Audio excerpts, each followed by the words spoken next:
I caught you cheating, Susan. I just returned from a business trip when my mother-in-law suddenly came at me with a triumphant grin, accusing me of infidelity. With no recollection whatsoever, I had no choice but to echo her words. She probably thought I was playing dumb, her voice growing stronger as she continued, closing in on a culprit. I had a hidden camera set up in the car. Lately, I've noticed some things left behind that don't belong to our family, men's belongings. Not just once, but several times. I've been suspecting that a man other than a family member has been riding in our car. That's why when you took the dash cam for repair, I was convinced you tried to cover up evidence under the guise of repair, didn't you? Then, she conveniently mentioned my recent business trip, alleging that I had been with an affair partner all this time, ensuring I wouldn't be caught on the dash cam. But unfortunately for me, she had her own camera set up. I'm sure everything has been captured on it, she said. There are 2 cars at my in-laws' house, and one of them was used by everyone living there, which included me. The car designated for everyone's use had an interior dash cam recording details of both road trips and inside the car. My mother-in-law, suspecting my infidelity, had it set up to gather evidence. When I sent it for repairs, she immediately assumed it was to conceal evidence. I was at a loss for words. Why did she suspect me to this extent and confidently assert that I was cheating? Most likely, it was because of my past job as a hostess at a lounge during my college days. My family wasn't wealthy, so I worked as a hostess to pay for my college tuition. My parents suggested I apply for student loans, but I declined. Working as a hostess provided flexible hours, mainly at night, allowing me to plan around my classes and other activities.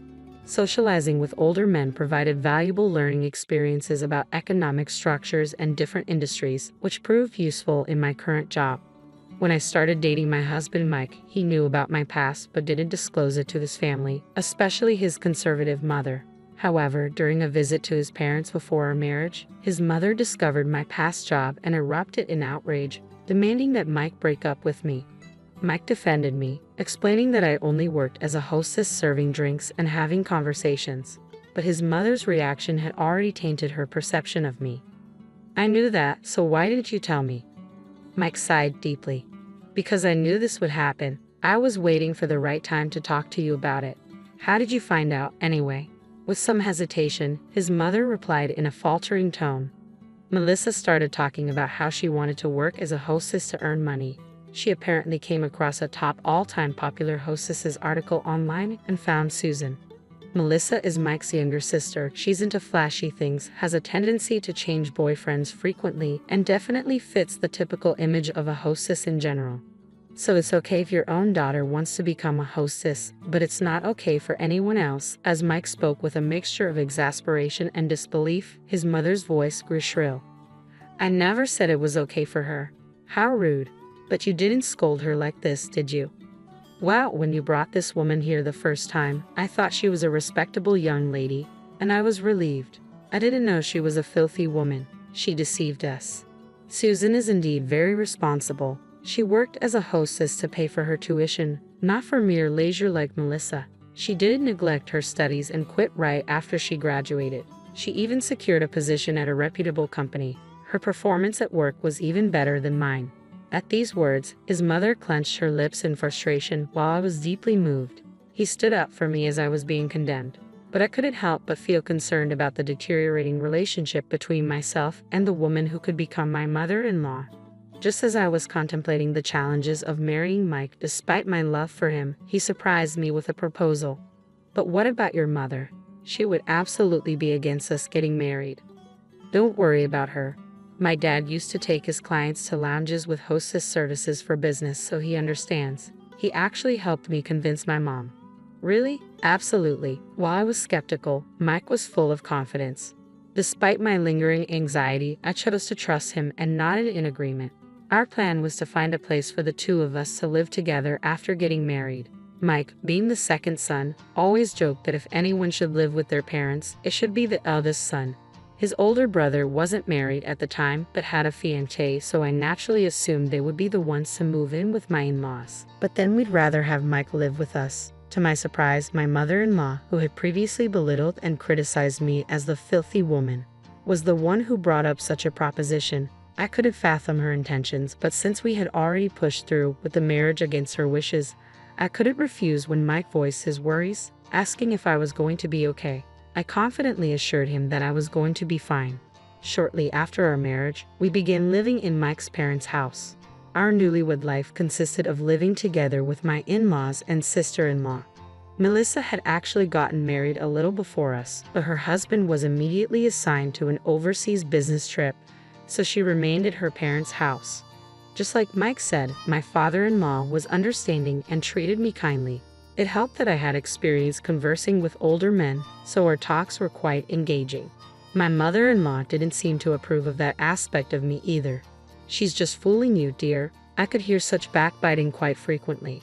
She spread rumors in the neighborhood about me being filthy, and when she saw the designer items I had received during my days as a hostess, she would make snide remarks about my spending habits. At first, Mike and my father-in-law would scold her, but the shrewd woman eventually started to harass me when they weren't around.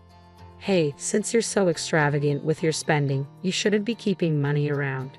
Just leave it all to me, and I'll manage it for you." She had the audacity to come to my room and say that, leaving me dumbfounded. I'm not wasting money. These designer items aren't recent purchases. Plus, if I were to entrust anyone with my money, it would be Mike. "You're just deceiving Mike. Even if you gave it to him, you just pester him for money and end up spending it all. I should be the one to hold on to it.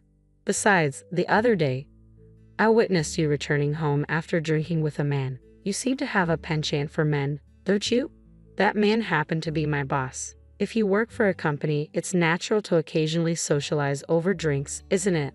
Always making excuses, she demanded, "Just hand over your money to me." I was at a loss for words. But since I'm not someone who spends a lot of money in the first place, it wouldn't inconvenience me much even if I were to give her a portion of my salary. So, I replied, "I guess I could give you about half of my salary, but remember, it's my money that you'll be managing, so don't use any of it." "How could you say that? You were really rude." That's how I ended up giving half of my salary to my mother-in-law each month. She would come to my room to collect it, perhaps to keep it a secret from Mike and my father-in-law. Melissa, my sister-in-law, was more favorable towards me. She would approach me in a friendly manner and ask about my days as a hostess or seek advice on her friendships. I appreciated her friendliness, but it wasn't exactly comforting, given that she was far more reckless with her money than me but never got scolded for it. Plus, I noticed that she had been occasionally taking and using my personal belongings without permission. In the beginning, she quietly borrowed them and returned them, but eventually she stopped returning them. My mother-in-law's behavior was escalating as well. She would follow me. On my days off, whenever I interacted with a man, she would take photos, claiming them as evidence of infidelity. She'd share these photos with Mike and my father-in-law, insisting repeatedly that I was having an affair and should be kicked out. "I want to trust you." Mike spoke to me with powerless words that seemed to contradict his true feelings, after being shown evidence of infidelity by my mother-in-law for who knows how many times. "But the number of photos my mom brings to me, isn't it excessive? Have you been meeting men behind my back?" "No way," I interrupted him out of shock. "Your mom takes photos of random people I bump into or people asking me for directions, strangers I absolutely don't know." "Yeah, you're right, sorry." Mike's voice lacked energy, and I didn't feel he fully believed me. Melissa would buy into everything my mother-in-law said, often commenting, whether maliciously or not, "Susan, you really have a lot of men wrapped around your finger. That's amazing." Her words seemed to be taking a toll on Mike as well. My mother-in-law's boasts about having caught me red-handed came amidst this ongoing tension. I finally got definitive proof of Susan's infertility. With that, she summoned my father-in-law, Mike, and Melissa to watch the hidden camera footage with her. I knew everyone was suspicious of me due to my mother-in-law's outrageous behavior. Even Mike started to think I might be cheating, but just as strongly as my mother-in-law insisted on her evidence, I had absolute confidence that I hadn't done anything wrong. And at that moment, only, I knew about the shocking footage that was about to disappoint my mother-in-law's expectations greatly. My mother-in-law pressed the play button, and immediately the inside of a car was projected on the screen.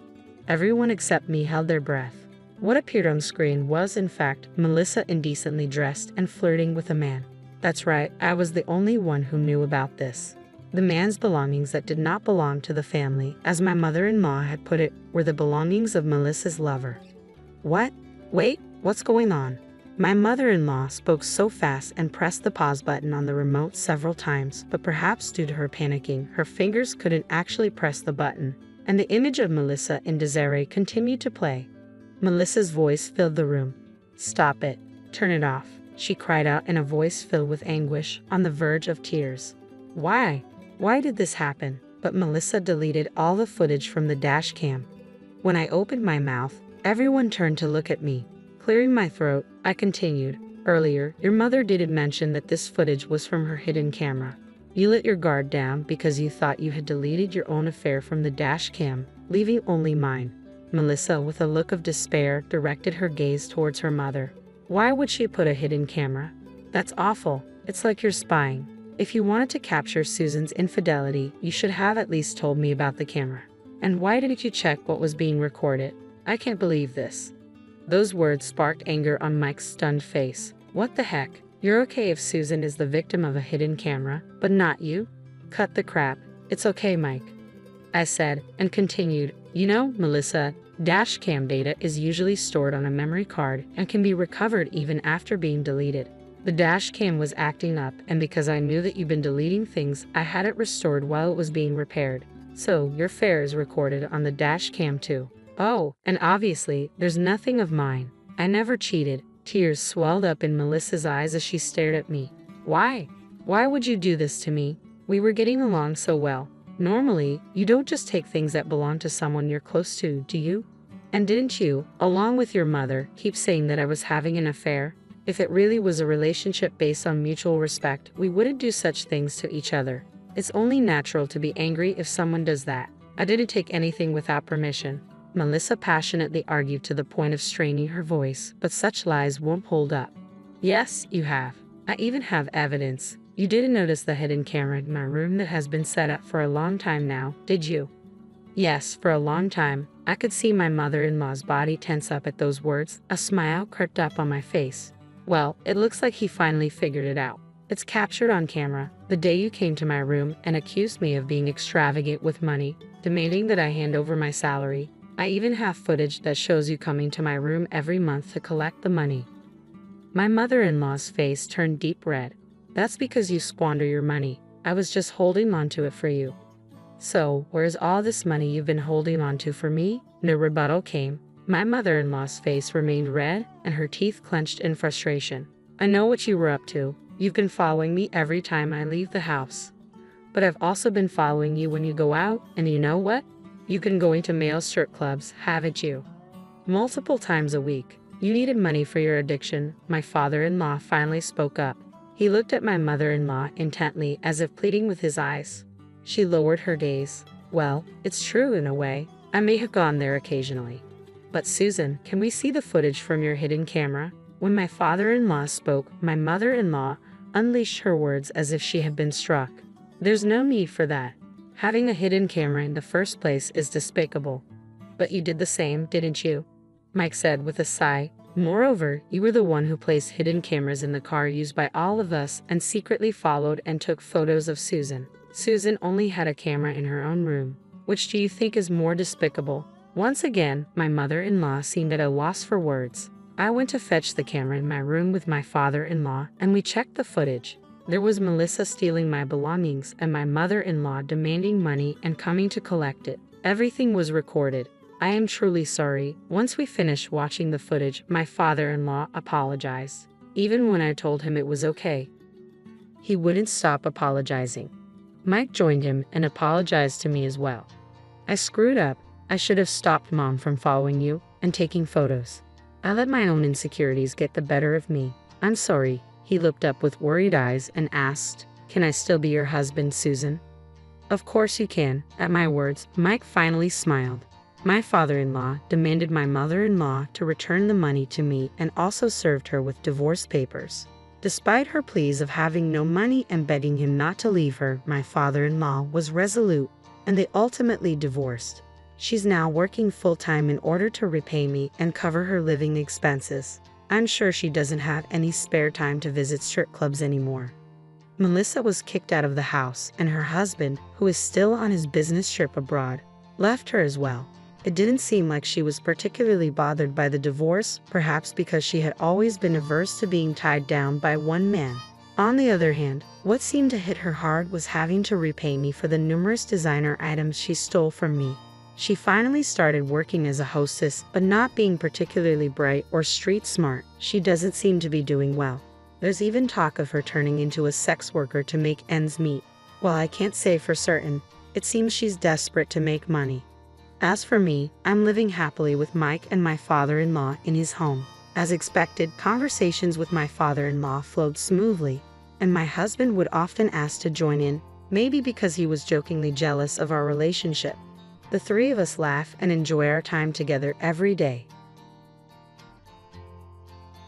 In the heart of a quaint town, nestled among rolling hills and meandering streams, I grew up in a world far removed from the glitz and glamour of city life. Our small, weathered house, with its creaking wooden floors and windows offering views of sprawling fields, was a universe in itself. It was here, amidst the simplicity and warmth of family love, that my story began. My parents, though not affluent, were rich in kindness and wisdom. My father, a local carpenter, had hands that were roughened by years of labor, but gentle in touch, crafting not just furniture, but also instilling in me the values of hard work and humility. My mother, a schoolteacher, filled our home with books and stories, weaving tales that sparked my imagination and nurtured my dreams. Life in our small town was unhurried and unpretentious. Neighbors greeted each other with familiarity, and community events were the highlights of our social calendar. I cherished this life, finding joy in the small pleasures, the fresh scent of earth after rain, the rustling of leaves underfoot, and the chorus of birds at dawn. It was at the local library where I first encountered Mark.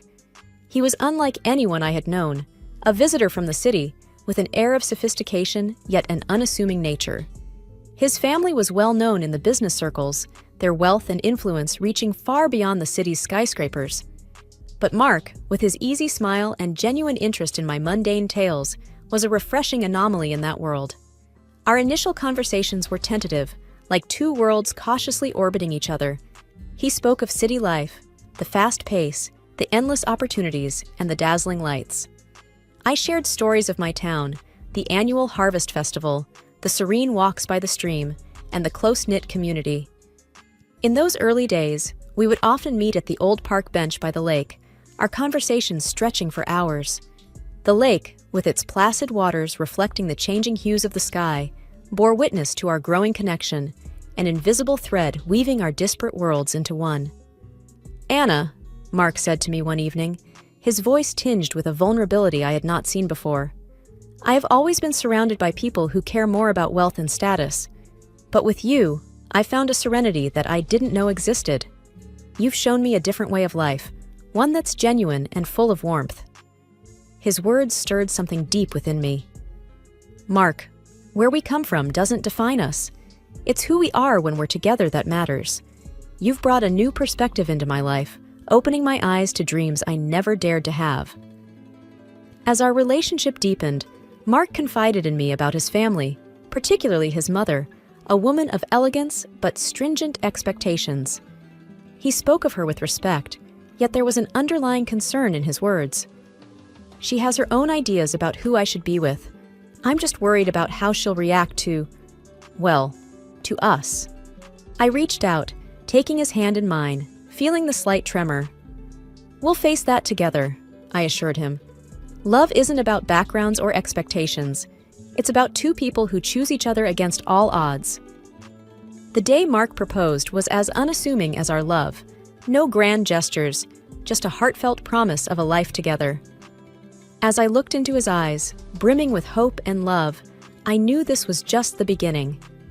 The evening I was set to meet Mark's family, my nerves were on edge.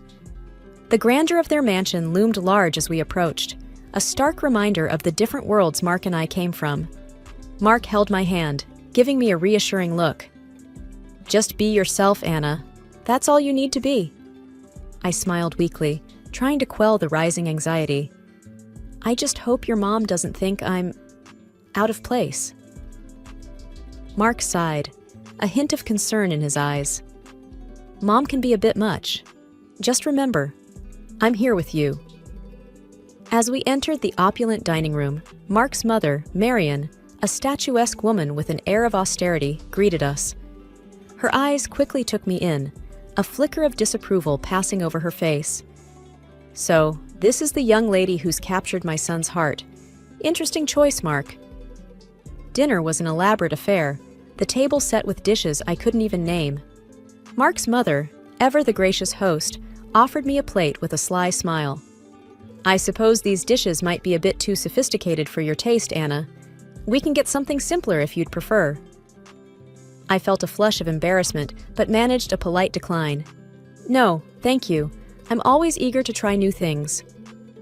As the evening progressed, her comments grew more pointed. She eyed my dress, a simple but neat outfit I had thought was appropriate.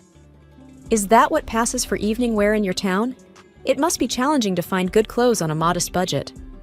Mark jumped in, trying to steer the conversation elsewhere, but his mother was unrelenting. Tell me, Anna, what do your parents do? It's always fascinating to learn about different walks of life. I answered, feeling the weight of her judgment. My father is a carpenter, and my mother is a schoolteacher. Oh, how quaint, she replied, her voice dripping with condescendence. Hardworking people, I'm sure, but I suppose they couldn't offer you much in the way of a financial head start. The meal continued with her taking jabs at my small-town upbringing, my parents' humble occupations, and even my salary, which she had somehow learned about. Each comment was veiled in politeness, but sharp enough to cut. Mark was visibly uncomfortable, his attempts at defending me only seeming to amuse her more. As we left, Mark's father, Daniel, pulled me aside, offering a kind smile. Anna, you handled yourself well. Don't let her get to you. She'll come around. In the car, Mark apologized profusely. I'm so sorry, Anna. I didn't think she'd be this harsh. I sighed, a mix of hurt and determination in my voice. It's okay, Mark. I knew it wouldn't be easy, but I love you, and that's what matters. That night, as I lay in bed, the sting of his mother's words lingered. But beneath the hurt, a resolve was building. This was more than just about fitting in. It was a test of our love and my strength, and I was ready to face it head-on. As the wedding day approached, the air was thick with excitement and, unfortunately, growing tension. Marion, who had taken it upon herself to oversee the preparations, seemed to find a peculiar pleasure in belittling my ideas and choices at every turn. One afternoon, while discussing the wedding plans with Mark and his mother, the topic of the wedding dress came up. I had chosen a simple yet elegant gown that I felt reflected my personality. Mark's mother, however, had other ideas. That dress, Anna? It's so plain. Don't you want to make a statement on your big day? After all, you're marrying into the family, she said, her voice laced with a patronizing tone. Mark squeezed my hand under the table, giving me a supportive look. Mom, Anna looks beautiful in that dress. It's her choice, and it's perfect. But his mother was relentless. Oh, Mark, let's be realistic. This is a high-profile event. People expect a certain standard. Anna, dear, you should consider something more fitting of our family's status. I tried to keep my voice steady, though I felt a sting at her words. I appreciate your concern, but I really love my dress. It's special to me. Her response was a dismissive wave. Well, it's your day, I suppose. But remember, it's not just about you. It's about how you represent us, too. As the days went by, her comments became more frequent and cutting. Marion criticized the flower arrangements, the menu choices, even the invitations. Each remark was a subtle dig at my background and my inability to meet her lofty standards. Mark and I had many conversations about this, often late into the night. I can't believe she's being so difficult, Mark would say, frustration evident in his voice. I wish she could just see how amazing you are, how you make me happy. I would lie there, feeling his arms around me, a mix of love and sorrow in my heart. I knew it wouldn't be easy, marrying into your family, but I didn't expect it to be this hard. The wedding day dawned bright and clear, a stark contrast to the turmoil churning within me. My parents and I had worked hard to make everything perfect, despite the constant criticisms from Marian. As I dressed in my simple but elegant gown, I hoped the day would pass without incident. The ceremony was beautiful, filled with love and heartfelt vows. Mark's eyes shone with affection and promise as we said our I do's. However, looming over the joyous occasion was the apprehension of the reception to follow, particularly the speeches. As expected, Marian took the microphone, her presence commanding the room's attention. The air was thick with expectation as she began to speak. "Ladies and gentlemen," she started, her voice loud and clear, "today we have gathered to witness the union of my son Mark with Anna, let's say, a person from a different circle." Whispers spread through the guests. I felt a cold shiver run down my spine. She continued, her words sharp and unyielding. "While some may commend Mark for his charitable heart in lifting a beggar from the streets, we must be cautious.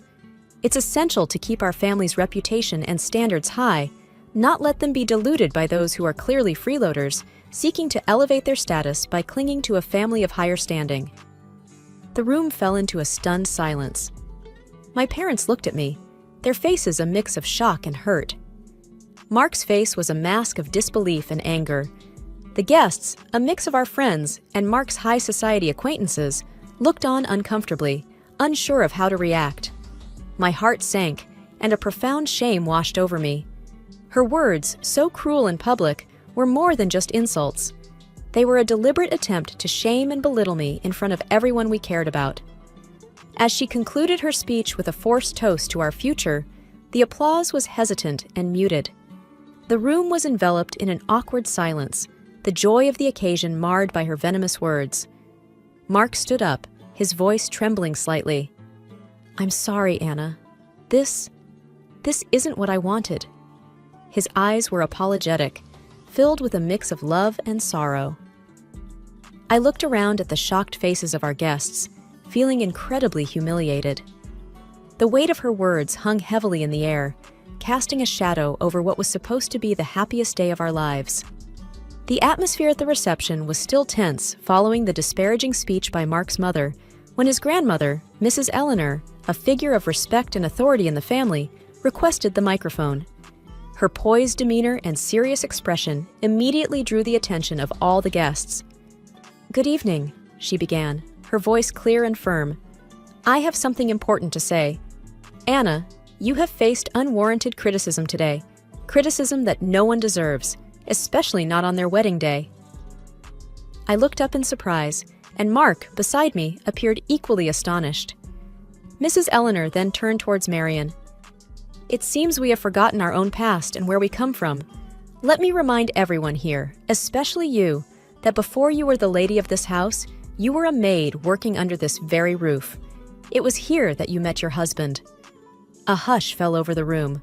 Mark's mother's face turned a shade paler, her eyes widening in shock and embarrassment. Mrs. Eleanor continued, her tone unyielding. "So, for a former maid to stand here and scorn someone for their humble beginnings and modest means is not only ironic, but deeply hypocritical." I could hardly believe what I was hearing. The room was engulfed in a stunned silence, every guest hanging on to Mrs. Eleanor's every word. You, who rose from poverty, should be the last person to judge or belittle another based on their background. We should be proud of Anna's integrity and strength, not deride her for it. The guests shifted uncomfortably, and whispers began to circulate. Marian sat motionless, the impact of Mrs. Eleanor's words evident on her face. In this family, we value character over wealth, kindness over status. Anna exemplifies these values, and I am proud to welcome her into our family, Mrs. Eleanor concluded, her gaze softening as she looked at me. The room erupted into applause, a stark contrast to the earlier muted response. Marian sat there, completely humbled, her earlier arrogance replaced by a visible sense of shame. To be honest, I didn't feel sorry for her. Mark whispered to me, "I never expected Grandma to stand up for us like this." I squeezed his hand, feeling a mix of relief and gratitude. "She's amazing." The rest of the evening felt lighter, the air cleared by Mrs. Eleanor's candid defense. Guests approached with warm congratulations and sincere smiles. I felt that they were all on my side. It felt damn good. As we left the reception, hand in hand, I felt a renewed sense of confidence and belonging. Mrs. Eleanor's words had shifted the dynamics, breaking the insidious plan of a cruel and not the smartest woman. The days after the wedding were heavy with an unspoken tension that hung over Mark's family like a dense fog. It all came to a head during a family meeting at Mrs. Eleanor's house, where the air was thick with expectation and apprehension. As we gathered in the grand living room, Mrs. Eleanor began without preamble, her voice firm and unwavering. "What happened at the wedding cannot be overlooked. The way you spoke to Anna, it was disgraceful." She addressed Marion directly, her eyes sharp. Mark's mother, usually so composed, looked smaller somehow, her usual confidence diminished. "Eleanor, I've already apologized to Anna," she said, her voice tinged with a hint of defiance. "It's not just about an apology," Mrs. Eleanor retorted. "Your actions reflect on this entire family. You've become accustomed to a lifestyle funded by the family's money without appreciating its value." Mark's father nodded in agreement, his expression serious. "My mother is right. You've lost sight of what's important."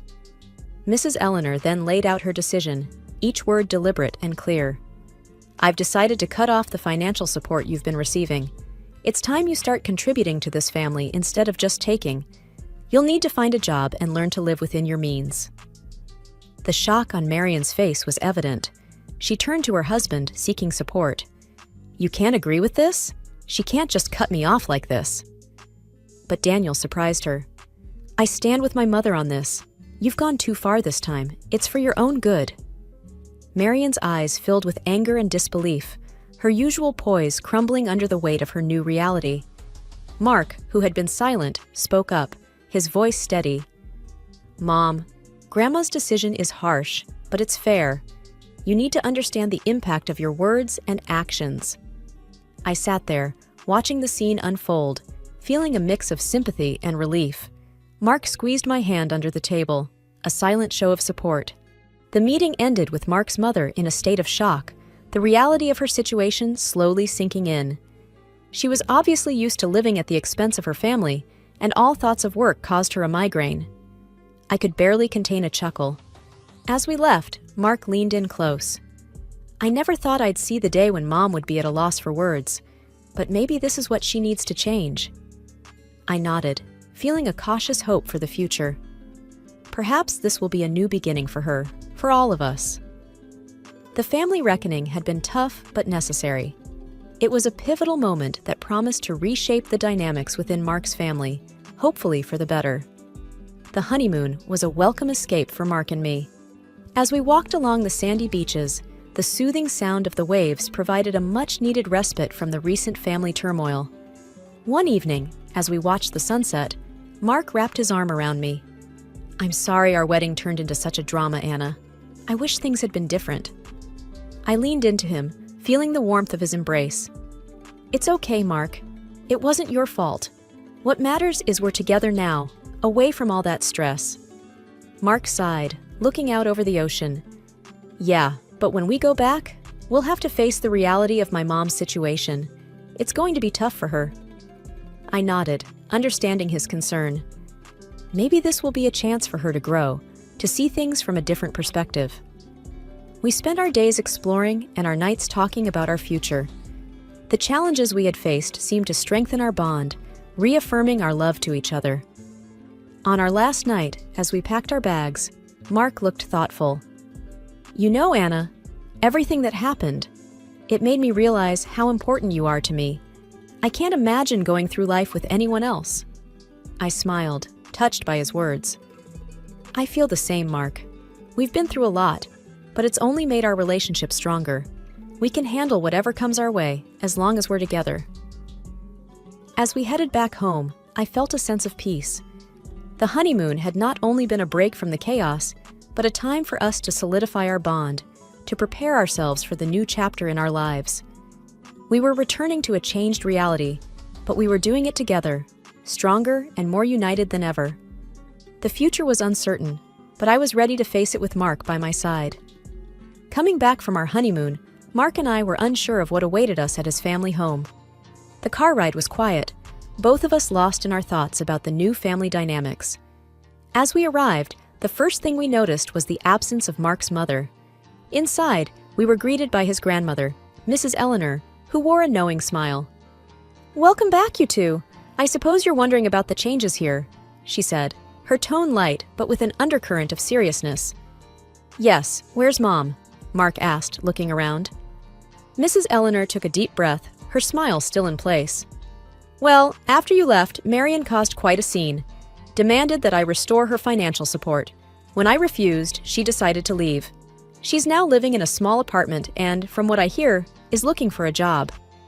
Mark and I exchanged glances, the news sinking in. It was a drastic change from the luxurious life she was used to. "And there's more," Mrs. Eleanor continued, leaning in as if to share a secret.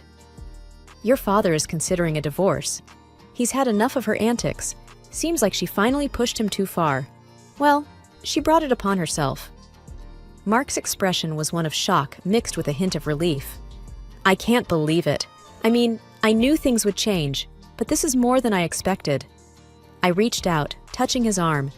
"It's a lot to take in, but maybe this is for the best. A chance for everyone to start fresh, on a more honest footing." Dinner that night was an oddly serene affair.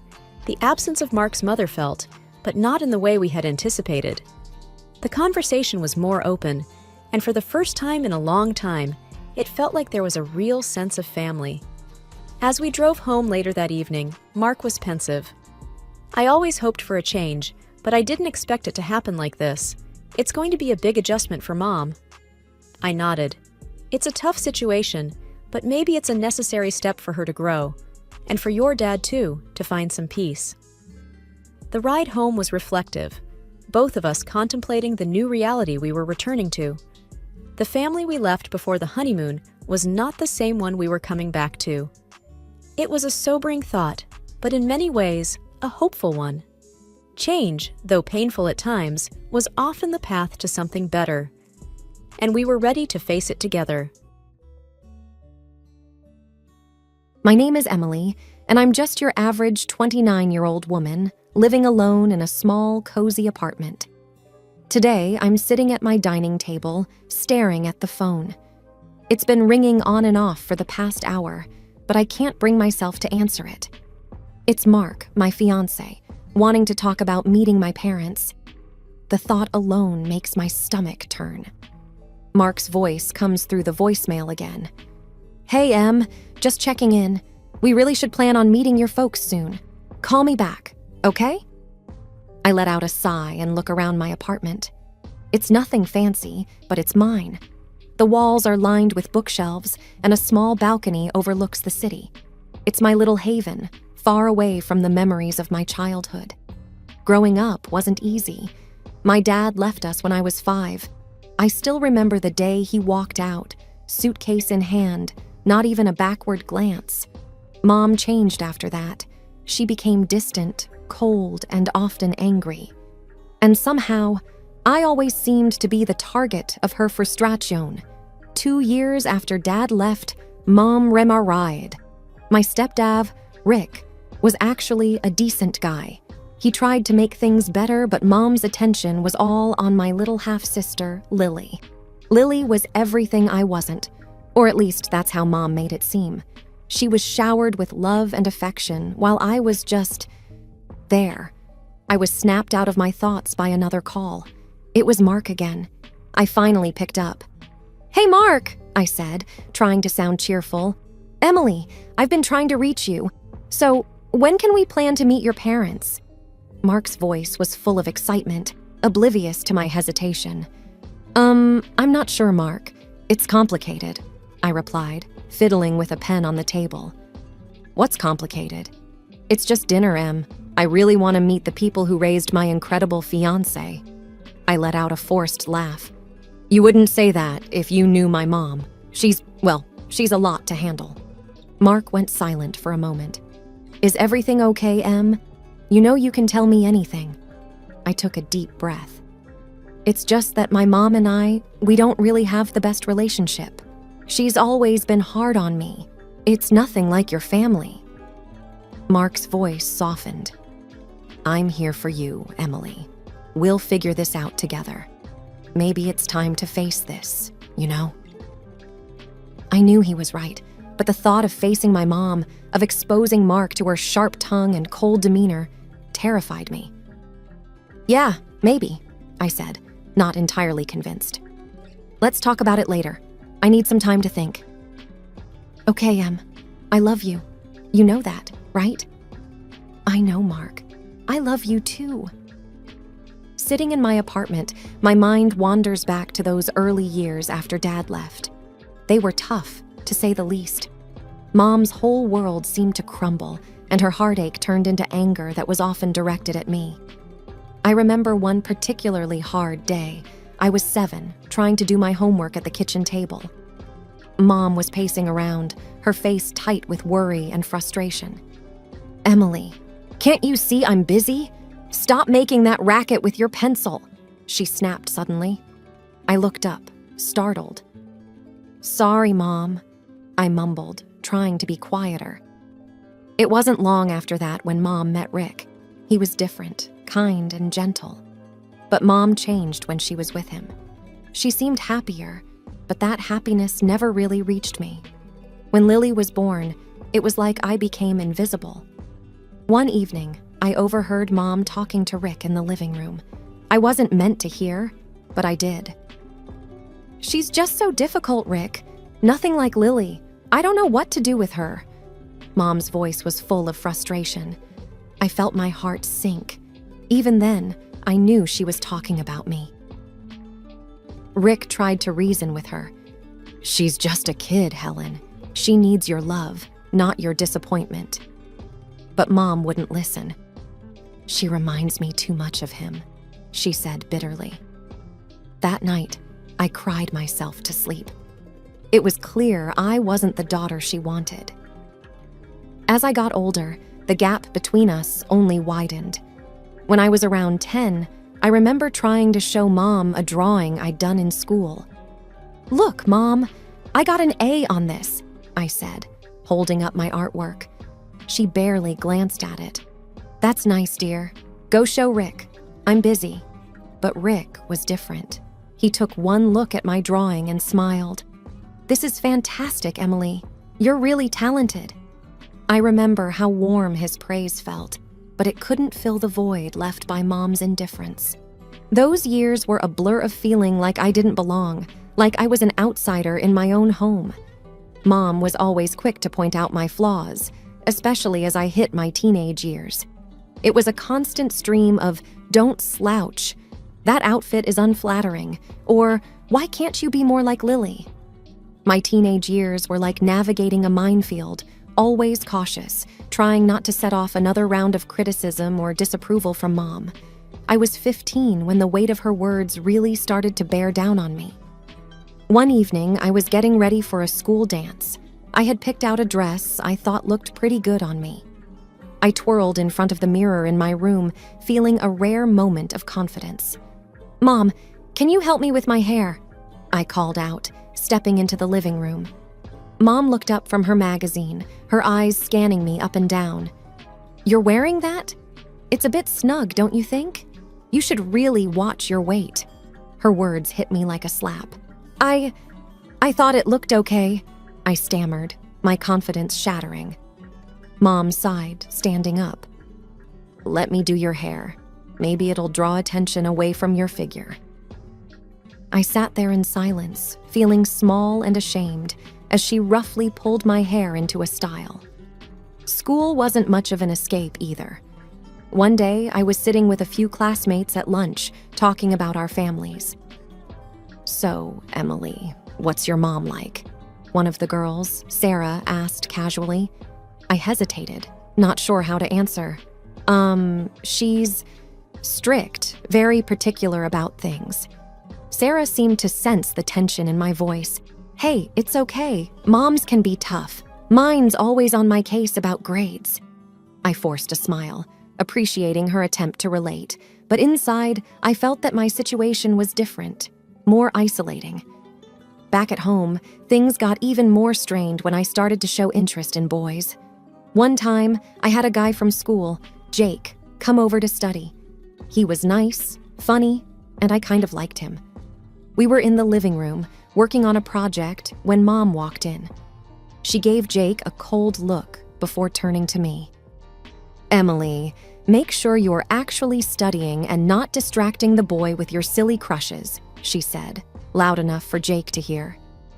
I was mortified. Jake looked uncomfortable, and the air was filled with awkwardness.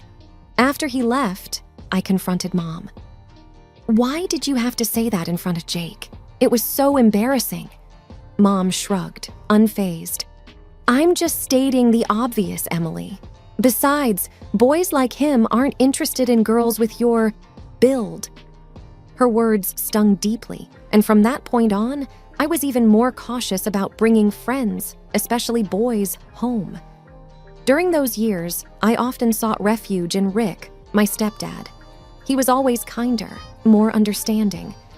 One evening, when Mom was out, I opened up to him. "Rick, do you think I'm unattractive?" I asked hesitantly. Rick looked surprised. "Emily, you're beautiful. Don't ever let anyone make you feel otherwise, not even your mom." By the time I hit my early 20s, my experiences with Mom had left a deep imprint on my confidence, especially when it came to relationships. I was always second-guessing myself, wondering if I was good enough. I remember dating a guy named Alex during college.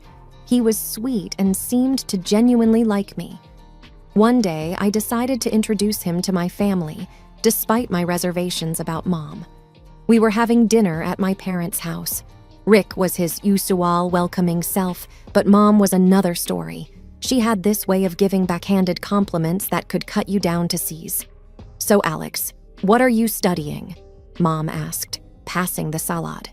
"Engineering," Alex replied, smiling.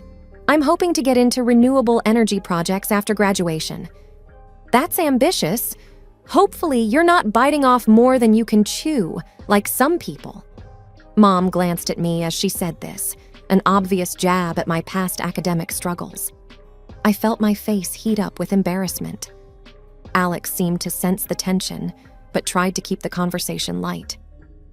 The evening went downhill from there. Every time I said something, Mom found a way to twist it into a criticism. When Alex and I were leaving, I apologized profusely. "I'm so sorry about that, Alex. My mom can be difficult." Alex squeezed my hand. "Hey, it's not your fault, but it does make things a bit complicated, doesn't it?" I knew what he meant. The relationship eventually fizzled out. It wasn't just about that night, but it was a pattern. My insecurity, fueled by Mom's constant belittling, made it hard to maintain a healthy relationship. Fast forward a few years, and I met Mark. He was different, kind, patient, and he had a way of making me feel valued. But the scars from my past were always lurking beneath the surface. One evening, we were at my apartment, talking about our future. "Emily, I love you, and I want us to have a future together," Mark said, holding my hands. "I love you too, Mark, but I'm scared.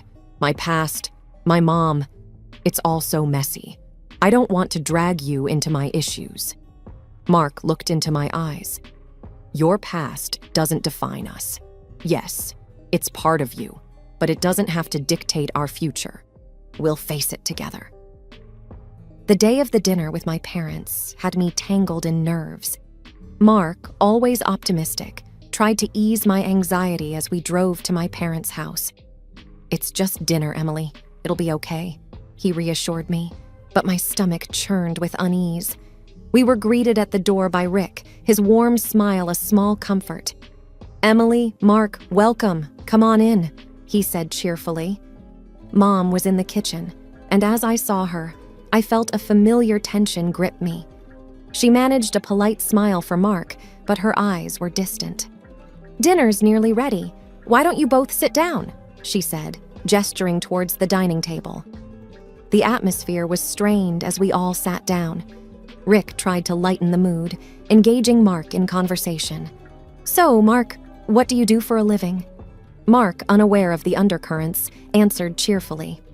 I actually own a company. We specialize in environmental consulting. I saw a flicker of something in Mom's eyes at his response. Was it interest? Or maybe even greed? It was hard to tell. That sounds impressive, Mom said, her tone suddenly more amicable. A company owner, no less. You must be doing quite well for yourself. Her words had an edge, and I felt a familiar pang of discomfort.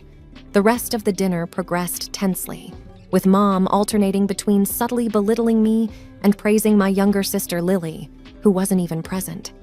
Every now and then, she would direct the conversation back to Mark, asking about his business and future plans. Each time, I saw that same glint in her eyes, like she was assessing his worth, not just as a person, but for what he could offer. As we left that evening, I felt a mix of relief and frustration. The ride home was quiet until Mark broke the silence. Your mom seems interested in my business. A bit too interested, maybe? I sighed, feeling drained. Yeah, she has a way of evaluating people. I'm sorry, Mark. This is just how it's always been. Mark squeezed my hand, his support unwavering. We're in this together, Emily. Remember that. The next morning, after the dinner, I was still reeling from Mom's comments when Mark's phone rang. It was an unknown number. I watched as his expression changed from curiosity to shock. Hang on, what did you just say? Mark asked, his voice rising in disbelief. I could hear a faint, muffled voice on the other end, but couldn't make out the words. Mark hung up, his face a mix of confusion and anger. That was your mom, he said, looking at me. She just proposed something outrageous. I felt a cold shiver down my spine. What are you talking about, Mark? He took a deep breath. She suggested that I should leave you and consider marrying Lily instead. I felt like I had been punched in the stomach. She said what? Mark nodded, his face grim. She said that you weren't right for me and that Lily would be a better fit. She was serious, Emily. I was speechless. The idea that my own mother would go to such lengths was beyond belief. We need to do something about this, Mark said, his jaw set. This isn't just about us anymore. It's about exposing her for who she really is. I nodded, a mix of anger and determination building inside me. We could record her saying it, catch her in the act. Mark agreed. Let's do it. Let's show everyone her true colors. The plan was set. Mark would call my mom back, expressing interest in her proposal, and we would record the conversation. That evening, we sat in my living room, the phone on speaker. Mark dialed my mom's number, and I hit record on my phone. Hello, Helen. It's Mark, he said, his voice calm but firm. Mark, darling, I'm so glad you called back. Have you thought about what I suggested? Mom's voice was sickly sweet. Mark played along. Yes, I have. It's an interesting idea. But I need to know, why do you think Emily isn't right for me? There was a pause, then Mom replied, Oh, Mark, you're such a catch. You deserve someone better, someone like Lily. Emily has always been a bit of a disappointment. My heart ached hearing those words, but I stayed silent, letting the recording continue. We should meet and discuss this further. Maybe over coffee? Mark suggested. That sounds wonderful. Let's do it. I'll arrange a time and place, Mom replied, her voice dripping with eagerness. After hanging up, I felt a whirlwind of emotions, hurt, anger, betrayal. But there was also a sense of purpose. We had a plan, and it was time to expose Mom's true nature. The next few days were a blur of planning and apprehension. Mark and I were going to catch my mom in her own game. He arranged to meet her at a cafe downtown, and I decided to be there, disguised, so I could see everything for myself. On the day of their meeting, I wore a wig and oversized sunglasses, looking like someone completely different. I sat at a table with a clear view of them, my heart pounding in my chest. Mark arrived first, taking a seat at a table near the window. A few minutes later, Mom showed up, looking around before spotting Mark and walking over with a confident smile. "Mark, so good to see you," she said, sitting down. "Thanks for meeting me, Helen," Mark replied. "So, about your proposal..." Mom leaned in, her voice low. "I think it's for the best, Mark. Emily is not suitable for you. Lily, on the other hand, is perfect. She's everything Emily isn't." I felt a lump in my throat, listening to her words. Mark glanced in my direction, giving a subtle nod to indicate the recorder was on. "But why are you so against Emily?"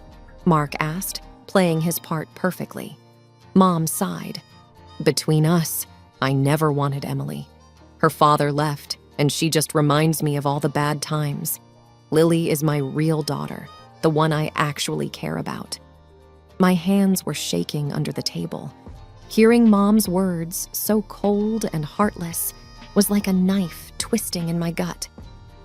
Mark changed the topic, discussing random things to keep the conversation going while the recorder captured every word. After about 30 minutes, they wrapped up, with Mom looking pleased with herself.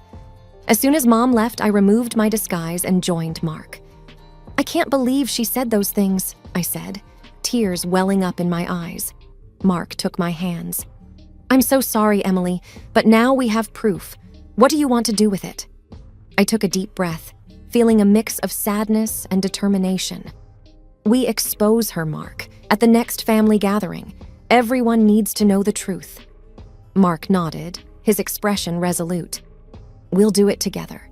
It's time everyone saw the real Helen."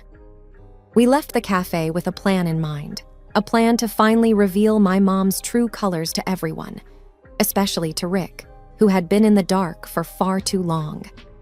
The tension was thick in the air as we all gathered at my parents' house for what was supposed to be a routine family dinner.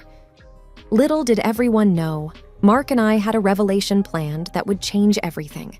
As we sat down to eat, my mom, with a triumphant look in her eyes, couldn't hold back. "Emily, I have some news. Mark has seen the light. He's left you and is now interested in your sister, Lily." Lily's smile broadened across her face, a mirror image of Mom's smug expression. Rick, sitting beside them, looked absolutely shocked, his fork halfway to his mouth. "What are you talking about, Helen?" Rick asked, his voice filled with disbelief. Before Mom could elaborate, Mark caught my eye and winked subtly. It was our cue. I reached into my purse, pulled out my phone, and pressed play. The room fell silent as the recording of Mom's conversation with Mark filled the air. "I never wanted Emily. Her father left, and she just reminds me of all the bad times. Lily is my real daughter, the one I actually care about." As the recording continued, Mom's face turned pale, her eyes widening in shock. Rick looked at her, disbelief etched on his face. What is this, Emily?" Rick stammered, his voice filled with hurt. I looked directly at Mom. "That's you, talking to Mark, telling him to leave me for Lily, telling him how little you think of me." Mom tried to interrupt. "Emily, this is nonsense. You're just trying to..." "No, Mom," I cut her off, my voice steady despite the turmoil inside. "For once, you're going to listen. I only married Rick out of desperation.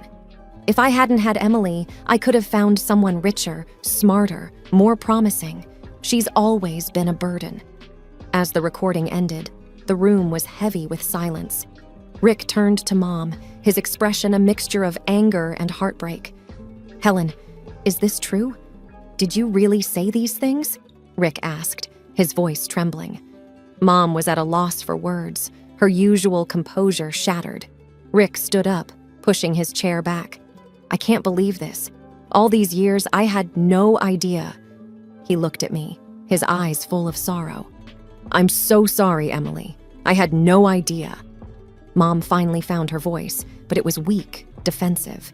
"Rick, I didn't mean it. It was just talk." But Rick wasn't having it. "No, Helen, this is unforgivable. I need to think about all of this."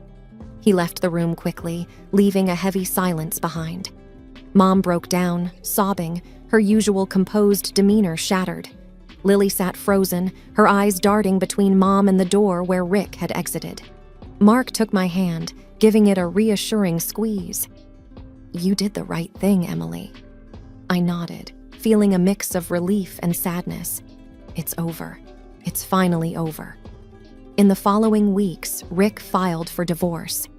I didn't speak to Mom or Lily again. It was painful, but it was a necessary closure. Mark and I got married in a small ceremony. Rick was there, smiling through his tears. He was the only family I needed. As I stood there with Mark, I realized that I was finally free from the shadows of my past. I had found love, not just with Mark, but within myself. For the first time in my life, I felt truly happy and at peace.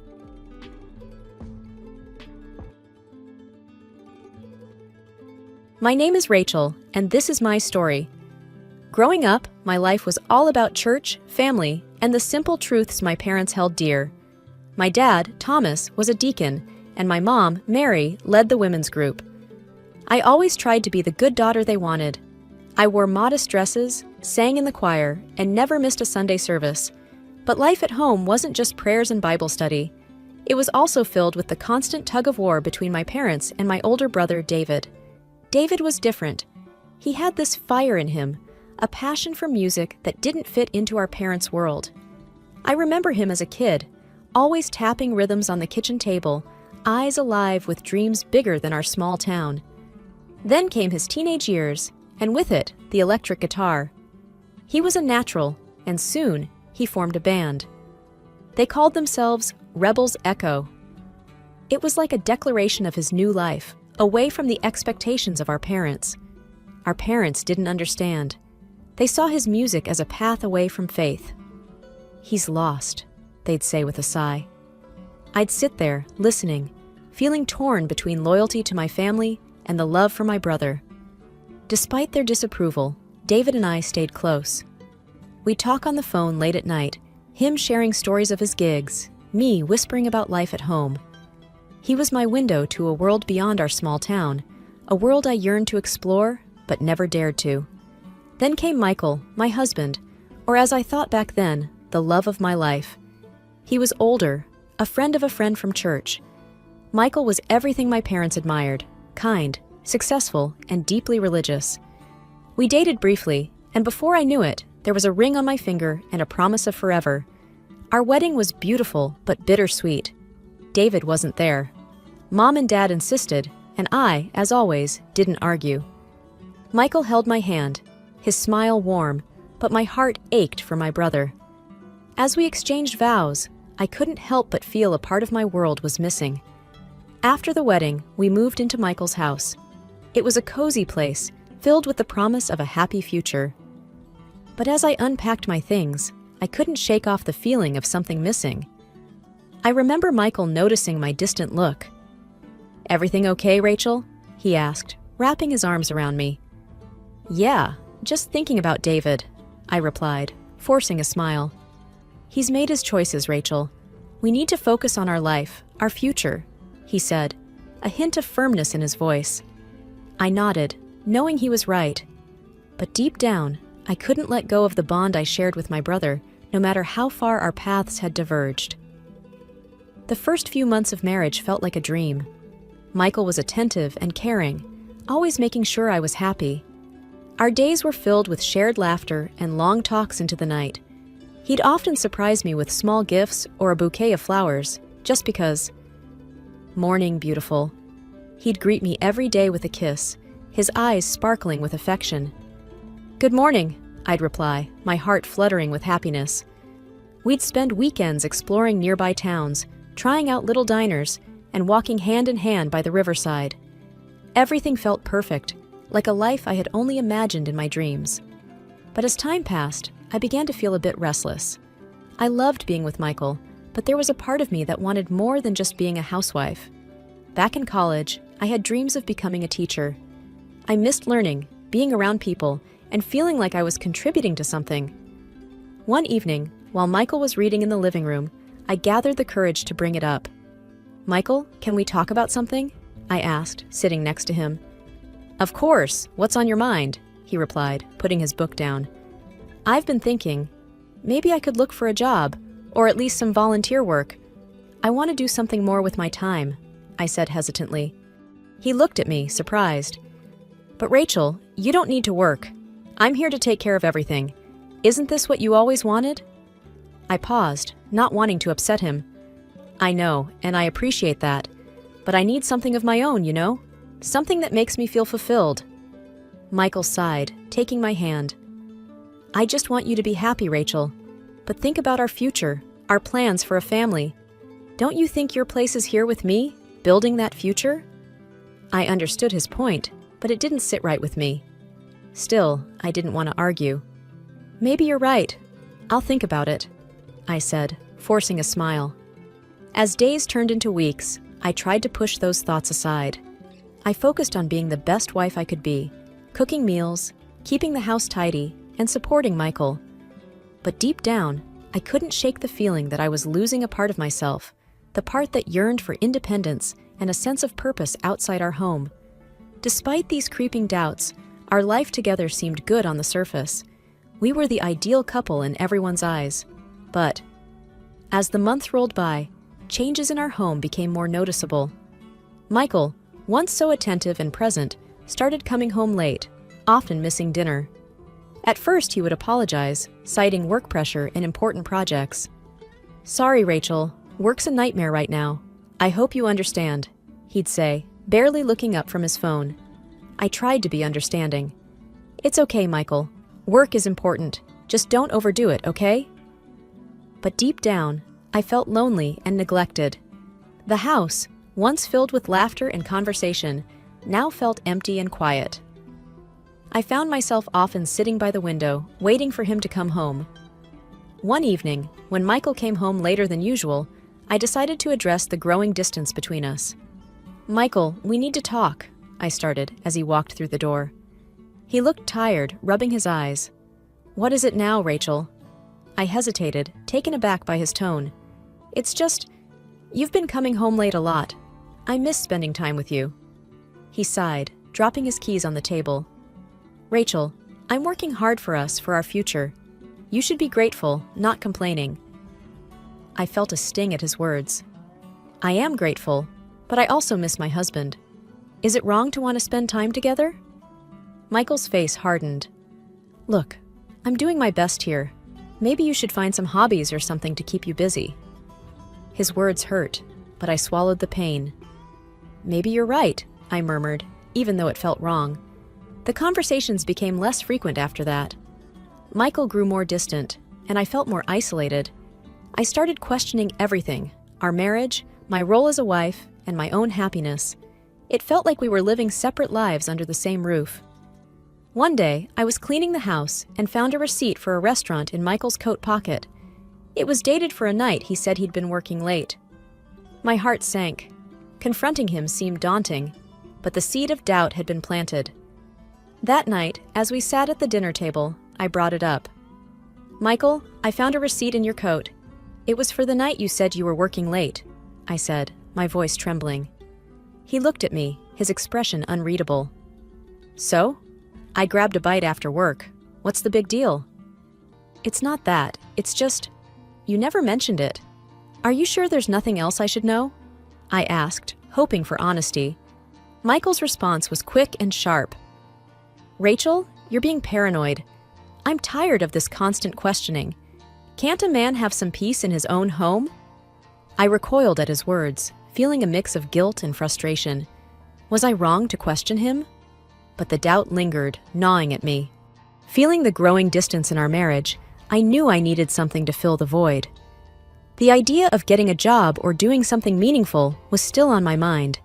It was a scary thought, going against Michael's wishes, but I couldn't shake off the feeling that I needed this for myself.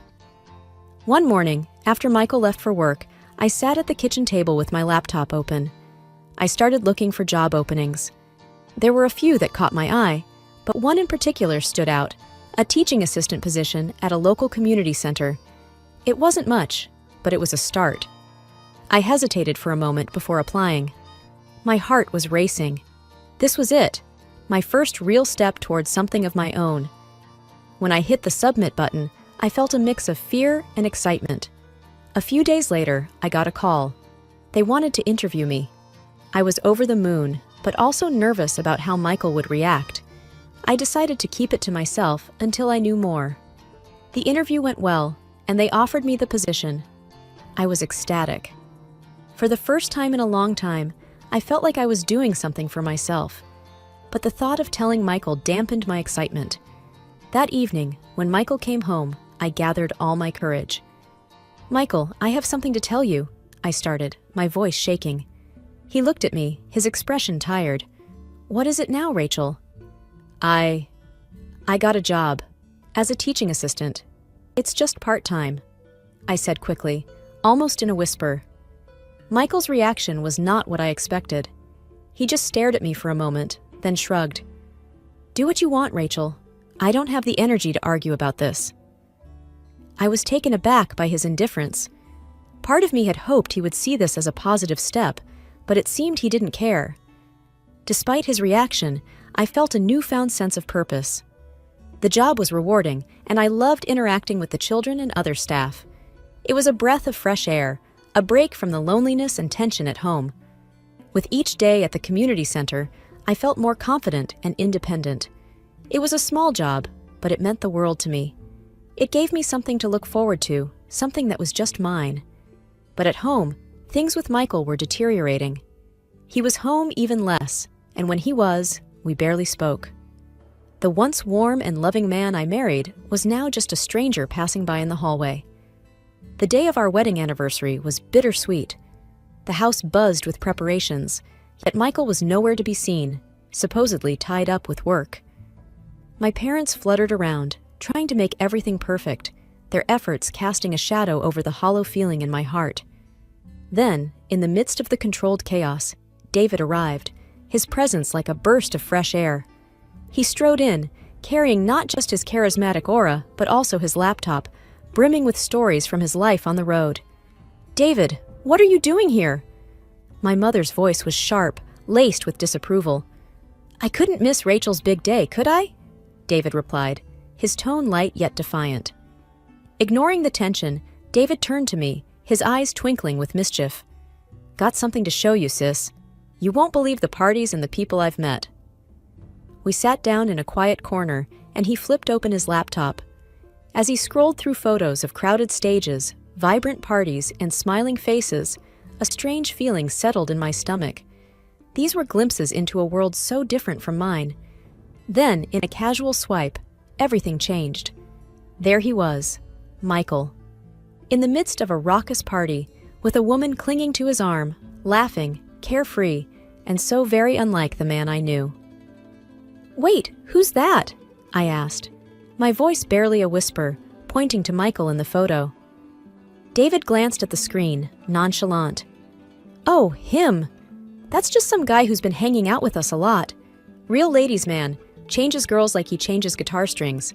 Says he's got a boring and stupid wife at home." His words hit me like a punch in the gut. Boring. Stupid. Was that how Michael saw me? Before I could process it all, the front door swung open. Michael walked in. His usual mask of composure shattered the moment he saw David. "David, what the hell are you doing here?" Michael's voice was laced with a panic. David looked up, surprise and realization dawning on his face. "Wait a minute.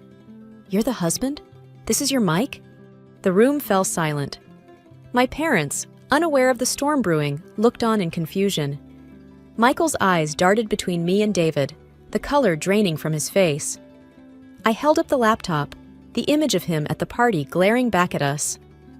"Is this what you do on your late nights at work, Michael? Is this who you really are?" Michael opened his mouth, but no words came out. His silence was answer enough. The room spun around me.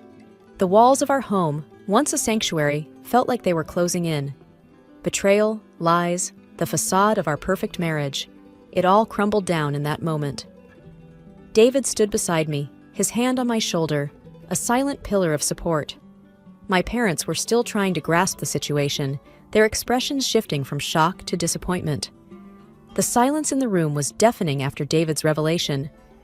I stood there, holding the photo, feeling like the ground had been pulled from under my feet. My parents were staring at Michael, waiting for an explanation. Michael's eyes were fixed on the floor. "Michael, is this true?" I managed to ask, my voice barely above a whisper. He didn't answer right away. Then he looked up, his face a mixture of guilt and regret. "Rachel, I can explain." "Explain? How do you explain this?" I said, my voice rising as I waved the photo. "It was just a mistake, Rachel. It meant nothing. I was just confused," Michael stammered. "A mistake? Confused? For how long have you been lying to me?" My voice was shaking with anger and hurt. "Rachel, please, let's talk about this privately," he pleaded, glancing nervously at my parents and David. "No, Michael, I deserve to know the truth. Here and now," I insisted. My mom stepped forward, her face filled with concern. "Rachel, maybe you two should—" "No, Mom, I need answers," I interrupted, my gaze still fixed on Michael. David was quiet, his expression somber. He put a hand on my shoulder, a silent show of support. Michael took a deep breath.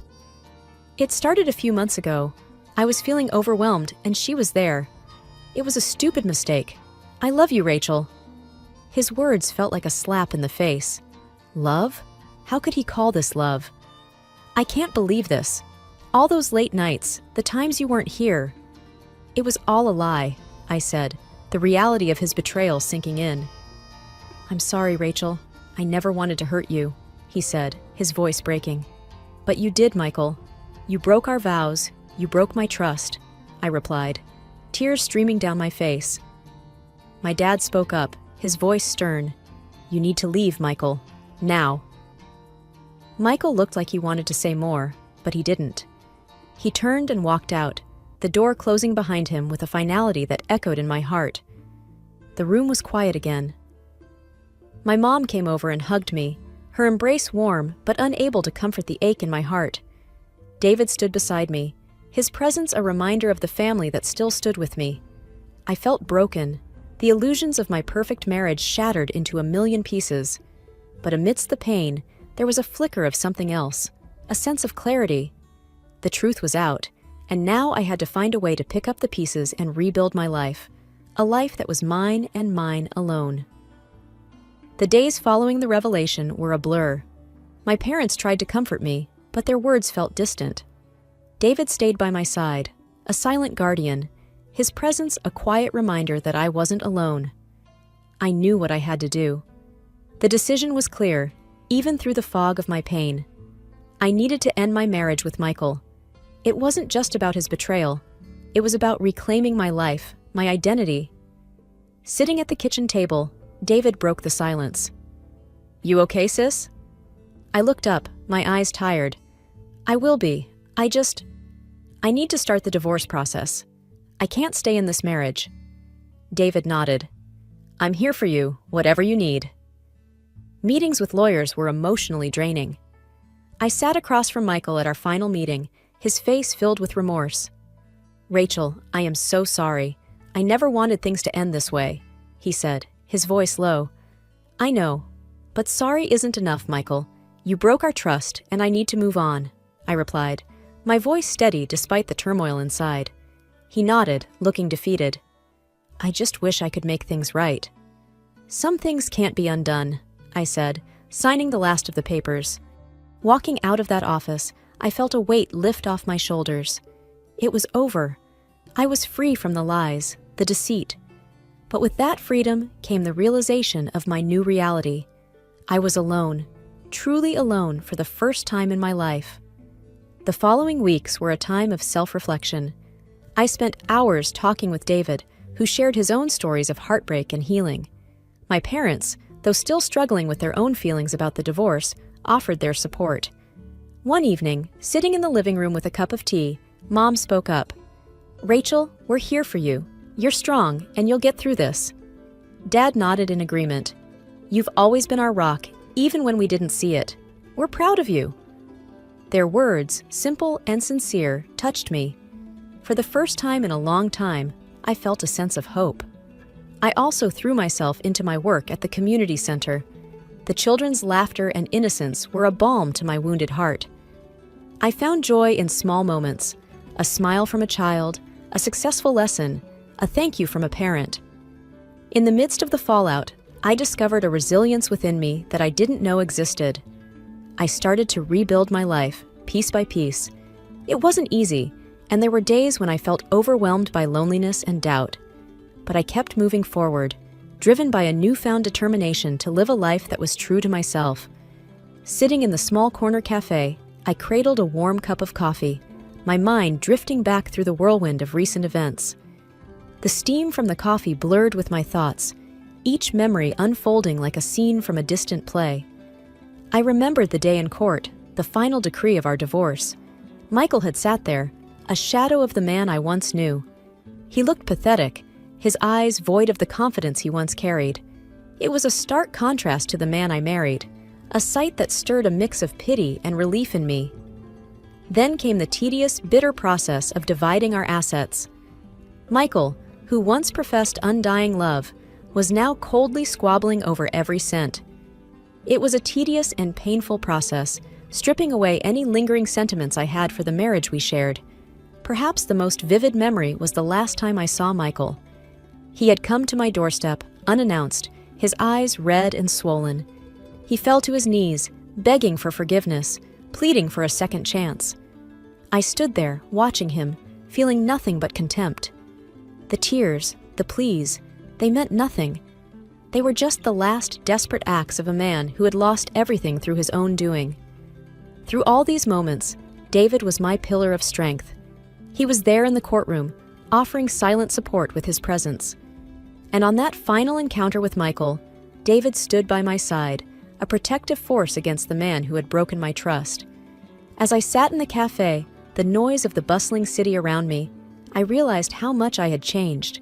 The naive girl who entered that marriage was gone, replaced by a woman who had faced betrayal and come out stronger. I felt a sense of pride in my newfound independence and resilience. My gaze shifted to the busy street outside the cafe window. People were going about their lives, each absorbed in their own stories.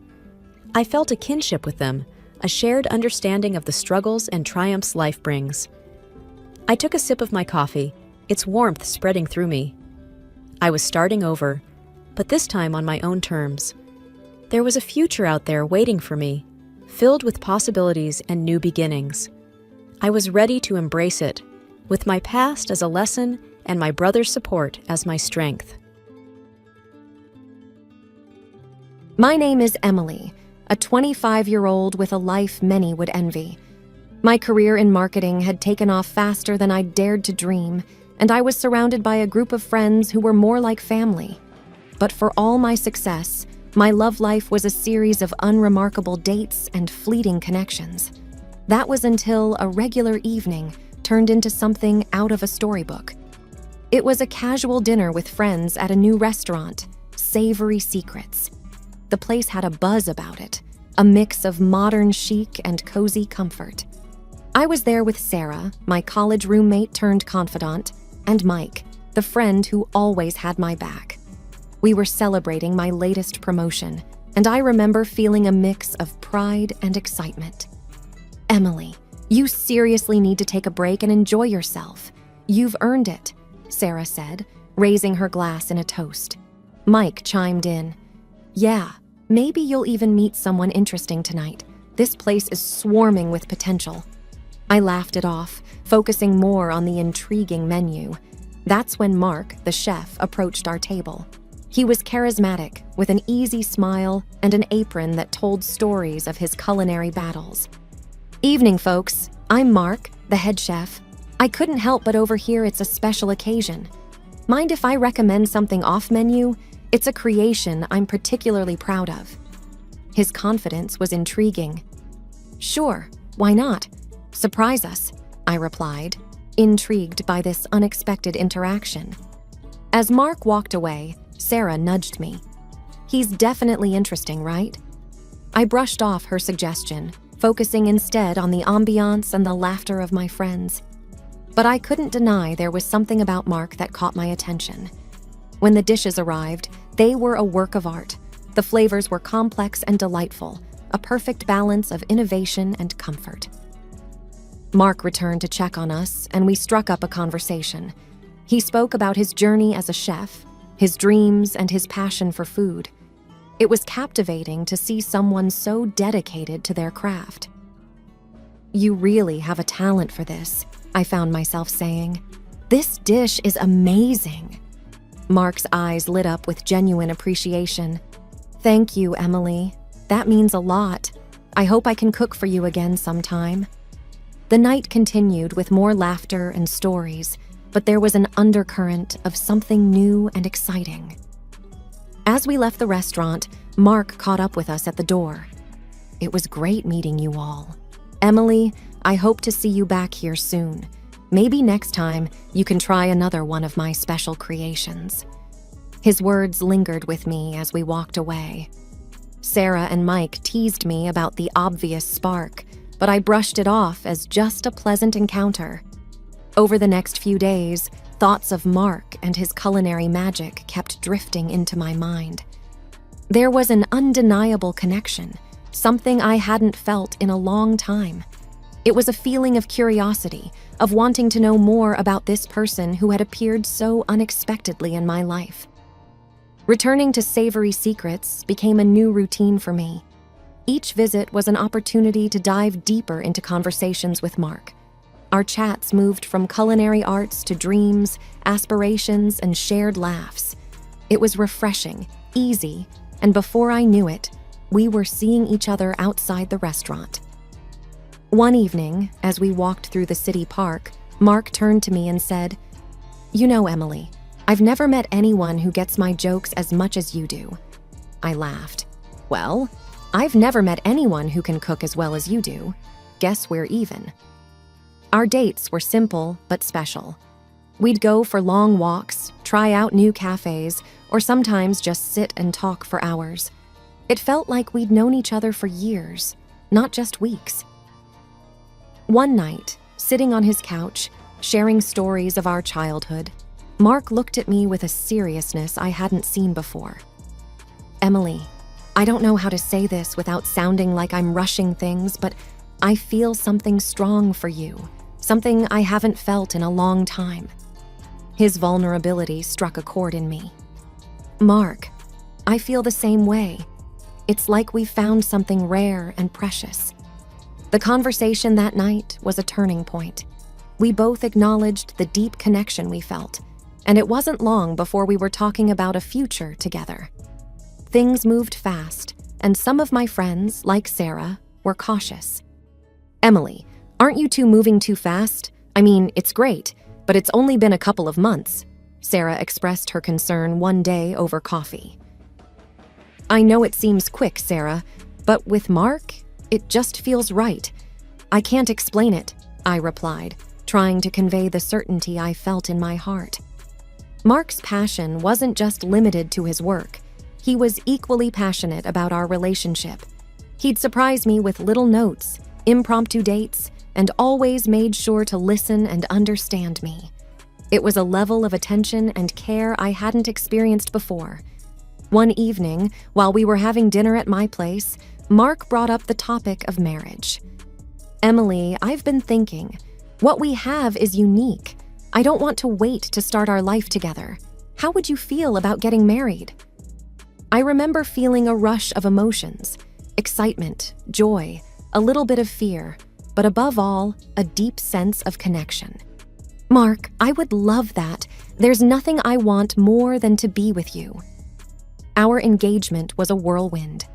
We planned a small, intimate wedding, just close friends and family. The day was perfect, filled with love, laughter, and the promise of a future together. Looking back, those months were a blur of happiness. I had found someone who understood me, who shared my passions, and who made every day brighter. It was a romance out of a fairy tale, and I was fully immersed in the magic of it all. Our first year of marriage, a blend of joy and adjustments, was unfolding in ways I hadn't anticipated. The home I had always known took on new life with Mark's presence. Our routines intermingled. My early morning jogs, followed by his meticulously crafted breakfasts, the quick kisses before rushing to our respective jobs, and the quiet evenings when we both managed to be home together. But beneath the surface of our domestic bliss, a current of tension was slowly rising. Mark's commitment to his work was admirable, yet it began to take a toll on our time together. His hours at the restaurant extended late into the night, leaving me in a quiet house, thoughts wandering to the growing distance between us. One night, as we sat down for a rare dinner together, I decided to voice my concerns. "Mark, I love that you're so passionate about your work, but these long hours? I miss you. Is there any way you can cut back a bit?" He looked at me, his face etched with a mix of concern and an unspoken pressure. "Emily, you know I'm doing this for us. I need to match your success, to contribute equally. I don't want you to feel like you're carrying the burden alone." "It's not about the money, Mark. I just wish we had more time together," I replied, the words tinged with a longing for our earlier days. The conversation ended on a note of mutual understanding, but the issue remained unresolved, hanging in the air like an unsaid promise. It was amidst this delicate balance of work and home life that Mark approached me with a request, his voice laced with hesitancy. "Emily, there's something I need to talk to you about. It's my mom. She's having a tough time financially, and I was thinking maybe we could help her out, like $1,000 a month?" I paused, taking in the weight of his request. His mother, a sweet woman who had welcomed me with open arms, was now in need. "Of course we can help, Mark," I said, my decision firm. "She's family, and it's important to support each other." Mark's relief was evident. "Thank you, Emily. This means a lot to me, and I know it will to her as well." So, we started a new routine. Each month, I would give Mark the money, and he would send it to his mother. I didn't control this process because I trusted him completely. It was a decision made from compassion, a gesture to support someone we both cared about. Yet, even as we settled into this new arrangement, the earlier issue of Mark's work hours remained a gentle undercurrent in our daily life. He worked too much, stayed in the restaurant for a long time, and often did not answer the phone. The routine of our married life continued, with me diligently transferring money each month for Mark's mother, and Mark immersing himself ever deeper into his work at the restaurant. Despite the semblance of normalcy, an undercurrent of loneliness persisted in the wake of his prolonged absences. I kept myself busy, focusing on my career, but the solitude in our home was palpable. It was during one of these routine evenings that a call from Lily, a friend living on the other side of town, stirred a whirlpool of doubts in my mind. "Emily, I've seen Mark around here quite often. He's always going to the same house with large packages in hand.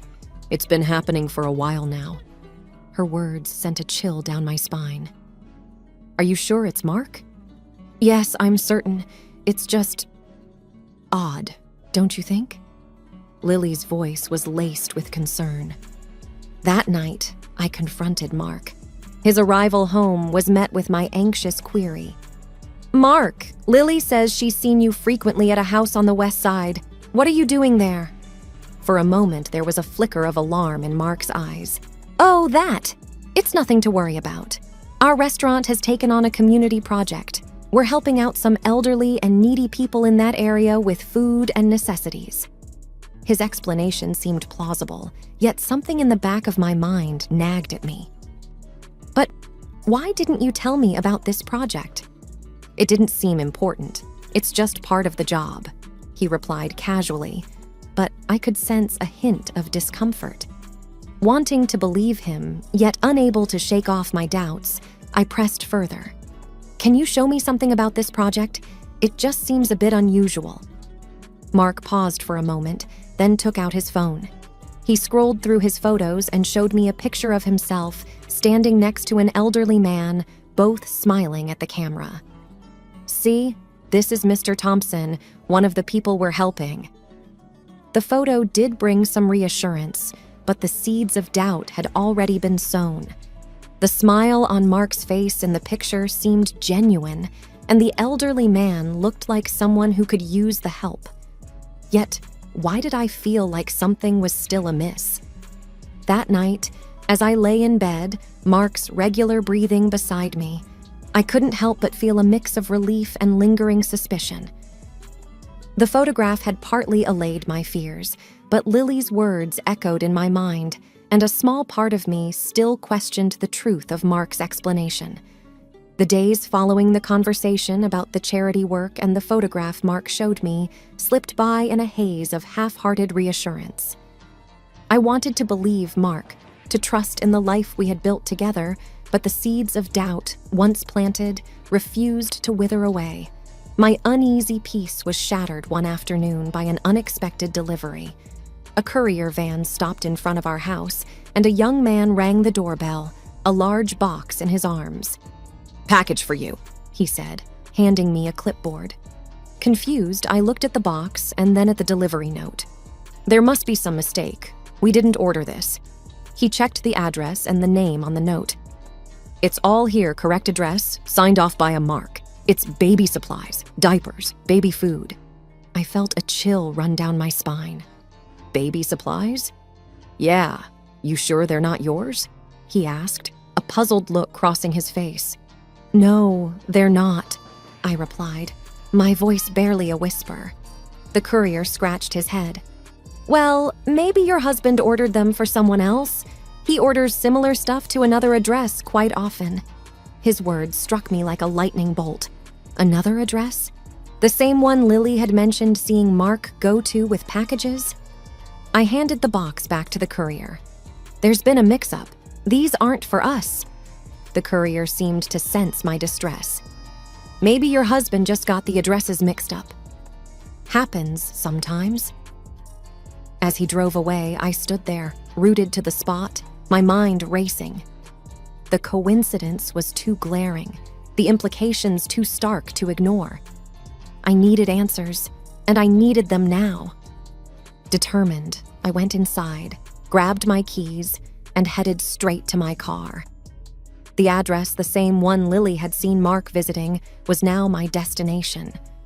My hands trembled on the steering wheel, each turn bringing me closer to a truth I both dreaded and needed to confront. The drive felt surreal, as if I were moving through a fog of disbelief. How could my life, which seemed so perfect, unravel so quickly? What was waiting for me at that address? I tried to brace myself for what I might find, but deep down, I knew nothing could prepare me for the reality of betrayal. As I neared the address, my heart pounded in my chest. I parked the car, took a deep breath, and stepped out. The house in front of me looked ordinary, yet it held the key to the secrets Mark had been keeping. Standing at the doorstep of the unknown, my heart raced with a mix of fear and determination. The door opened, and a young woman appeared, her eyes curious and a little cautious. She was holding a toddler, no more than a year old. "Can I help you?" she asked, looking at me with a puzzled expression. I took a deep breath, trying to steady my voice. "I'm looking for Mark. Is he here?" Her eyebrows knitted in confusion. "Mark. Yes, he's here. Who are you?" Before I could answer, Mark appeared behind her. The look on his face when he saw me was a mix of shock and fear. "Emily, what are you doing here?" I could barely find my words. The sight of him in this setting felt like a punch to the gut. "I could ask you the same, Mark. What's going on? Who is this woman? And why are you here?" The woman looked from me to Mark, a growing sense of realization dawning on her face. "Mark, who is she?" Mark's voice was shaky. "This is Emily, my wife." The word wife hung in the air, heavy with betrayal. The woman's face turned pale, and she stepped back, her gaze fixed on Mark. "Your wife. You told me you were divorced." I felt the ground beneath me shift. Divorced? Mark, what is she talking about? Mark's eyes darted between me and the woman, his usual composure crumbling. "Emily, I can explain. It's not what it looks like. I shook my head, disbelief and anger swirling inside me. Explain? How can you explain this? The toddler in the woman's arms began to fuss, sensing the tension. She looked at Mark with a mixture of anger and hurt. You need to leave, Mark. Now. Mark hesitated, his gaze lingering on the child, then turned to me. Emily, please, let me explain. This is all a big misunderstanding. But the pieces had already fallen into place. The late nights, the secretive behavior, the baby supplies. It was all clear now. Mark had a life here, a life I knew nothing about. Save it, Mark. There's nothing you can say, I said, my voice breaking. I turned and walked away, the sound of the closing door marking the end of the life I thought I had with Mark. The drive back home was a blur. Tears streamed down my face as the reality of Mark's betrayal sank in. He had been living a double life, and I had been oblivious, trusting him while he lied to me every day. When I got home, the house felt emptier than ever. The life I had built with Mark, the dreams we shared, everything felt tainted.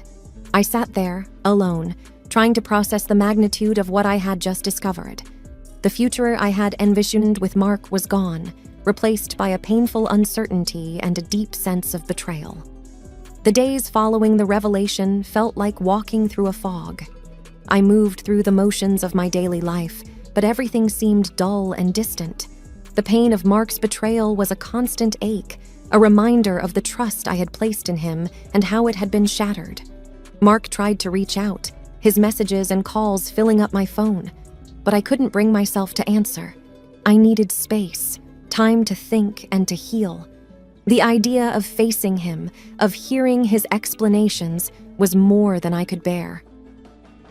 A few days later, I sat down with Sarah, my closest friend. Over cups of coffee in my now too quiet kitchen, I poured out the whole story. She listened, her face a mixture of anger and sympathy. I can't believe he would do this to you, Emily. You deserve so much better, Sarah said, her hand reaching out to cover mine. I just don't understand how I missed it. The signs were all there, I replied, the weight of my naivety heavy on my shoulders. It's not your fault, Em. He lied to you. You trusted your husband, which is what anyone would do, she reassured me. Sarah's words were a small comfort, but the wound was still fresh. I knew I had to make a decision about my future, about my marriage. With Sarah's encouragement, I contacted a lawyer to discuss my options. The lawyer was sympathetic but professional, outlining the steps for a divorce and what I could expect in terms of legal proceedings. I want compensation for this betrayal, I said, a newfound determination in my voice. We'll do everything we can to ensure a fair outcome, the lawyer assured me. The process was draining, both emotionally and legally. Mark's attempts to explain and reconcile turned into pleas for forgiveness as the reality of the divorce proceedings set in. But for me, the trust was broken beyond repair. In the midst of the legal battle, I also had to confront the financial deceit. The money I had given him under the pretense of helping his mother, it was meant for his second family. I supported his mistress and child. Unraveling our joint finances and reclaiming what was rightfully mine became another battleground. As the divorce proceedings dragged on, I leaned heavily on my friends and family for support. They were my rock, providing comfort and strength when I felt overwhelmed by the chaos that my life had become. Finally, the day came when the divorce was finalized. It was a bittersweet moment, the end of a chapter in my life that had started with so much promise, but ended in deception. Standing in the now empty house, I realized that this was not just an end, but also a beginning. A chance to rebuild, to find myself again after being lost in the shadow of a relationship built on lies. The journey ahead would be challenging, but I was ready to face it. With the support of my loved ones and the lessons I had learned, I knew I could move forward, stronger and wiser. You could say I traded in chaos for candy when I met Ben. My days used to be filled with managing disasters and cleaning up corporate messes, but then love swept in, and before I knew it, I was knee-deep in sugar and spice and everything nice at Sugar Haven, Ben's family candy store. It wasn't long before I took over the store's finances, and we started to see some real success. "Good morning, love." Ben greeted me one Monday as I stepped into the sweet aroma of our shop. His smile was infectious, and despite the tension that was brewing, it was a reminder of why I was here. "Morning," I replied, flipping through the mail, bills mostly, which I had learned to manage like a pro. "Sales are up this month. That new chocolate line is a hit," I said, trying to keep things positive. Ben just shrugged, a bit too casually. "Yeah, well, that's all you, isn't it? Mom still thinks I'm the candy king," he chuckled, but I could tell the words weighed on him more than he let on.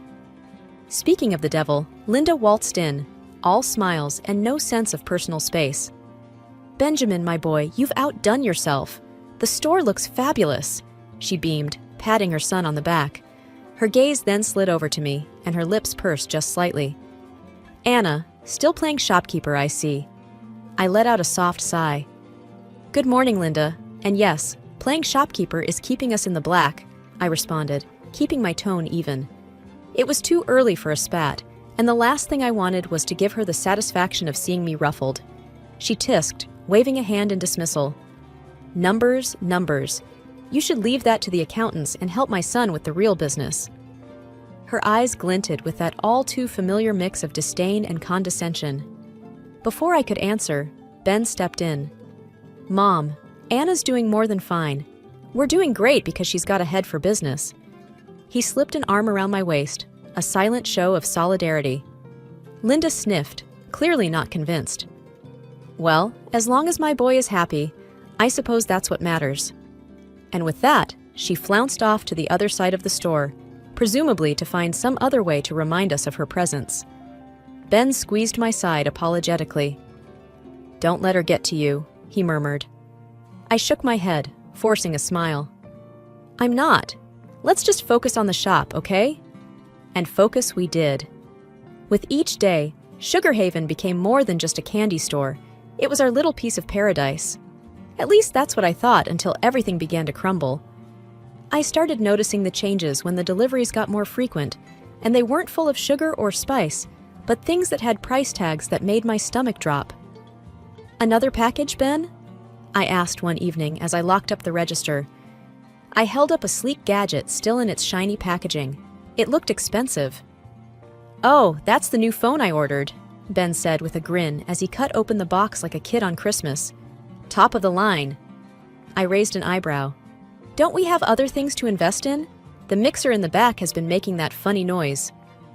Ben dismissed me with a wave of his hand, his attention fixed on peeling the protective film off his new toy. "It's fine, Anna. We've got to treat ourselves too, you know?" A part of me wanted to argue, to remind him of the thin line we were walking financially, but I bit my tongue. It wasn't just the phone either. Linda had taken to showing off new outfits every other week, parading through Sugar Haven like it was her personal runway. "Anna, look at this dress, isn't it just darling?" Linda twirled in a floral number that had to cost more than we made in a day. "It's nice," I said, keeping my voice neutral. "But aren't we supposed to be saving up to fix the sign out front?" Linda scoffed, patting her son's cheek. "Nonsense! The store is doing wonderfully. Benjamin, tell her." Ben, who had been half listening, nodded along. "Yeah, we're doing great, Anna. Don't worry so much." That was the problem, though. I did worry. I worried every time I looked at our books and saw the numbers that didn't add up. Doing great wasn't the term I would use when every profit we made was being swallowed by personal purchases. "Look, I'm just saying we should be careful." I tried again later that week as we sat down to look at our finances. "Maybe we can set a budget for personal expenses?" Ben looked at me like I'd suggested we sell the store and become circus performers. "A budget? Come on, Anna, we're not that bad, and it's not like you to be stingy." It stung, that word, stingy. I wasn't being stingy. I was being sensible. "It's not about being stingy, Ben. It's about being smart. We have to think about the future of Sugar Haven." He didn't seem to hear me, though, already scrolling through a website for another purchase. "You worry too much," he said, half distracted. "It'll all work out." Things took a turn when Linda decided to bring in some extra help. It was a Tuesday, I remember, because Tuesdays were inventory days, and I was elbow deep in organizing our latest shipment of candy jars when she walked in, arm in arm with a girl who couldn't have been older than 20. "Anna, this is Tessa," Linda announced with a flourish. "Tessa, dear, this is Anna, my son's assistant." I straightened up, wiping my hands on my apron. "Nice to meet you, Tessa, but I'm actually the co-manager here." Tessa offered a smile that didn't quite reach her eyes. "I've heard a lot about you. I'm really excited to be part of the team." I glanced at Linda, whose smug look was enough to tell me she hadn't consulted Ben about this new development. "What exactly will Tessa be assisting with?" I asked, trying to keep my tone friendly. "Oh, she's going to be helping out with the business side of things. You can only do so much, after all," Linda said, with a dismissive glance at my inventory list. I nodded, still a bit confused. "All right, well, we have a system here, so I'll have to bring her up to speed." It didn't take long for me to see that Tessa's version of helping out was more about hovering and less about doing actual work. And when I saw the salary Ben's mother had set for her, I nearly choked. "Ben, can we talk?" I cornered him later that day in the office. "Sure, what's up?" he asked, not looking up from his computer. "It's about Tessa. Her salary it's more than what we can afford for the role she's in." Ben finally looked up, his brow furrowing. "Mom said it was fine. She thinks Tessa's going to bring a lot to the table." I sighed, feeling like I was talking to a wall. "But we agreed to discuss new hires together, especially when it comes to how much we're paying them." He shrugged, that annoyingly dismissive gesture becoming more frequent. "What's done is done. Mom has a good feeling about her." I had to bite back a retort. Good feelings didn't balance books. I left the office feeling like I was the only one seeing the red flags, while Ben and his mother were content to parade around with blindfolds. I've always been the kind to check twice, maybe 3 times, especially when it comes to numbers. So when I stumbled upon an envelope stuffed in the back of a filing cabinet while hunting for a misplaced invoice, my first thought was that it was just another forgotten bill. But as I flipped through the papers, my heart started to race, not from excitement, but from cold, hard dread. It was a loan document, with Sugar Haven listed as collateral, and the amount was far more than what would ever be considered reasonable for our modest shop. "Ben," I said, walking into his cluttered office, papers in hand. "What is this?" He glanced up, and I saw his eyes flicker, the first sign of guilt I'd seen in him in months. "Oh, it's nothing. Just a small loan I took out to cover, store improvements." "Store improvements?" I echoed, incredulous. "This amount could renovate the store 5 times over. What did you really use it for?" There was a pause, long enough for the truth to wedge itself between us. "Okay, look," he started, and I could tell he was choosing his words carefully. "I might have used some of it for the house, the one I've been working on, for us." "For us?" I repeated, my voice sharp with disbelief. "Or for your gadgets and whatever else you've been blowing money on." He stood up then, his chair scraping back with a sound that felt like a gavel on my patience. "It's not like that, Anna. You don't understand. This is all going to pay off in the end." I shook my head. "No, Ben. Taking out a loan against the store without telling me, that's what I don't understand. How could you be so reckless?" Before he could answer, Linda bustled in, her nose wrinkling as she saw the papers in my hand. "What's all this about?" she demanded. Ben tried to explain, but I cut him off, thrusting the loan papers at her. "Did you know about this?" She barely glanced at the documents before waving them off. "Of course I did. Ben's just doing what's necessary for our future. And who are you to question him? You're just the help, after all." The words stung, but more than that, they fueled a fire in me. "Just the help?" I said, my voice low but firm. "I've been keeping this store afloat while you two have been treating it like your personal bank account." Ben's face had gone pale, and Linda looked like she was about to spit fire. "You ungrateful little—" "No," I interrupted, my calm surprising even myself. What's ungrateful is not recognizing the hard work someone's been putting into this business. What's foolish is risking everything for a house that we don't even need. I waited for them to say something, to defend themselves, but all they did was stare at me, caught in the act. I left the room then, the documents clutched in my hand like a verdict yet to be delivered. The kitchen table was never really meant for business meetings, but that day, it was surrounded by the most solemn faces, as if we were about to discuss matters of state instead of the confectionery. Ben cleared his throat, his eyes not quite meeting mine. We need to talk about the store's future. I sat down, folding my hands on the table. We already did that when I found the loan documents. Linda huffed from across the table, her arms crossed. We need to be realistic, Anna. The store isn't pulling in enough to cover the debts. We have to find money somewhere. There it was, the we that really meant me. I kept my voice steady. What do you suggest? Her eyes gleamed with a kind of cold calculation. You have that inheritance from your parents. It could cover the debts and get the store back on its feet. I felt like I was listening to a stranger, not the woman whose son I had married. You want me to use my parents' money? The money they left for me, for my future? Ben finally spoke up. It's not like you're doing anything else with it. That money was meant for me, for my security, I said, the disbelief clear in my voice. And what about our security? Linda shot back. You're part of this family now, aren't you? I looked between them, my heart sinking. I am, but it seems you only remember that when you need something from me. Ben shifted uncomfortably. It's not like that, but we're drowning here, Anna. So, you expect me to just hand over my future? Just like that? I asked. Linda leaned forward. If you care about this family, yes. I thought of the long hours, the sleepless nights, the sacrifices I had made for the store. If I do this, if I invest my inheritance, I want a third of the store. I want to be an official co-owner. The room fell silent. Then Linda laughed, a harsh sound that bounced off the walls. You? A co-owner? Don't be ridiculous. You're not business material. I stood up, my chair scraping loudly against the floor. Then you find another way to cover your debts, because my inheritance is not your emergency fund. Ben's face was unreadable, but Linda's was red with anger. You'd let this family business go under? I've tried to save it, I said, my voice quiet but firm. But I won't set myself on fire to keep you warm. I wasn't one for late-night visits to the shop, but something in my gut told me to go to Sugar Haven that evening.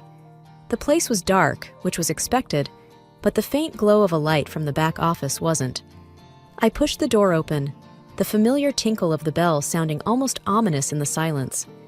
The sweet scent of confectionery that usually comforted me now felt heavy, loaded with the scent of betrayal as I walked towards the back. The murmurs from the office grew clearer as I approached, and then I saw them through the partly opened door.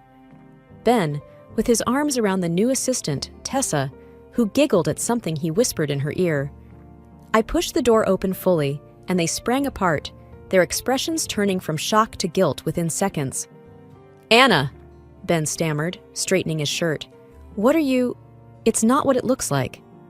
I crossed my arms, feeling a cold calm settle over me. Really? Because it looks like I just caught my husband with his arms around another woman. Tessa was smoothing her hair back, looking anywhere but at me. We were just going over inventory. At midnight? With the inventory in your arms? I said, my tone dry. Ben's eyes were pleading now.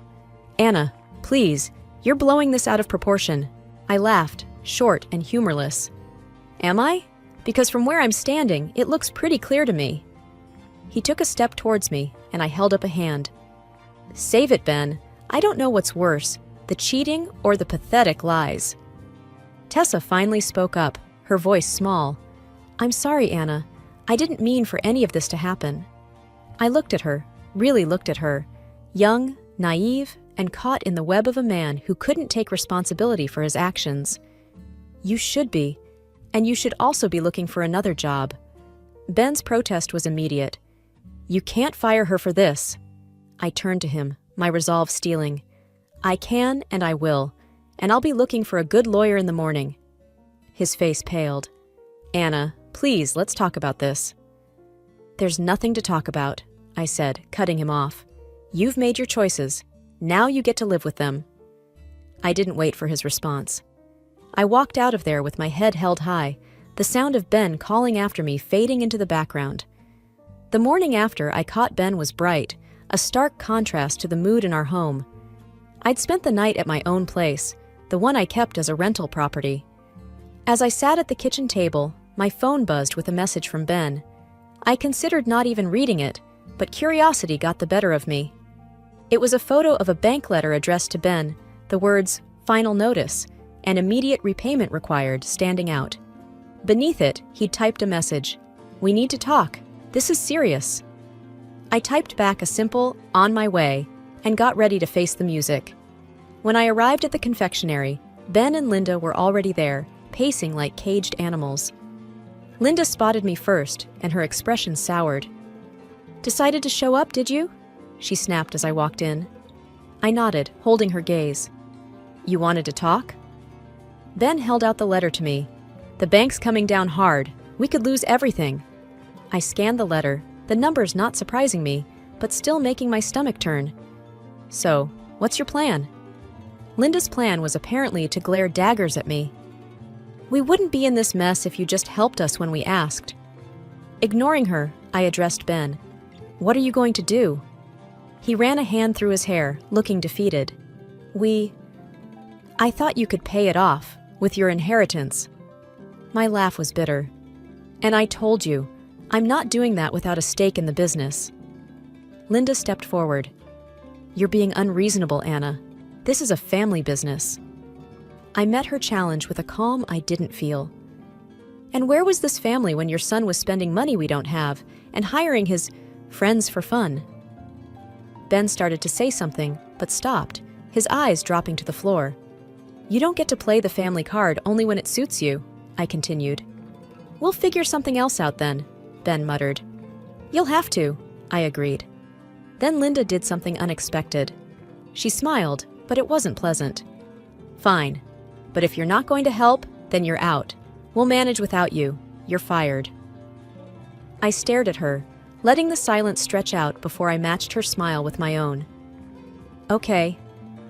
Their surprise was almost comical. "Just like that?" Ben asked, his voice incredulous. "Just like that," I confirmed. "But I want you to know, I took photos of you and Tessa. I have records of all the money you've wasted. If you think you can fire me and sweep all this under the rug, you're wrong." Linda's smile vanished. "You wouldn't dare." "Oh, but I would. And when I leave, I'm taking all my hard work with me. You can explain to the bank why the business is about to tank without the person who was actually running it." Months had passed since I last set foot in Sugar Haven, and life had taken on a new kind of normal. The crisp sound of papers, the hum of focused conversations, and the sight of a crisis managed and resolved. These had replaced the scent of sugar and spice. I sat in my new office, a stark contrast to the confectionery's back room, when my phone rang. Glancing at the caller ID, I saw it was Claire, a former employee at the shop and the only one I still talked to. "Hey Claire, what's up?" I greeted, with a hint of caution. News about Sugar Haven always carried a tinge of the past. "You haven't heard then?" Claire's voice was a mix of pity and discomfort. "The shop. They closed down last week. The bank foreclosed on them, and the house too." I leaned back in my chair, a weight lifting off my shoulders that I hadn't realized was there. "I see. And Ben and his mother?" There was a pause. "They're not doing great. Rumor has it they've moved in with his aunt. No one's seen them much." I sighed, not quite sure how to feel. "Thanks for letting me know, Claire." She hesitated before adding, "Anna, everyone knows you were the heart of that place.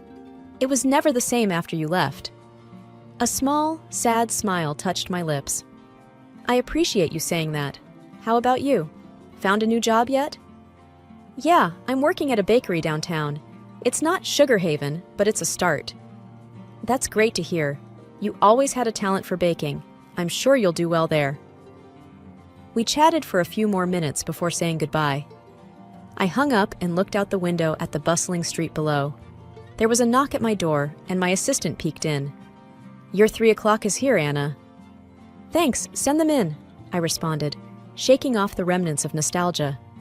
The clients came in, a husband and wife team looking worried about their own business. I stood to greet them, ready to dive into another challenge. "We've heard great things about you, Anna," the wife said as we sat down. "They say you're the best crisis manager in town." I smiled, the title sitting comfortably with me. "I'll do my best to live up to that reputation. Now, tell me about your business, and let's see how we can turn things around." As they spoke, I listened, already forming strategies in my mind.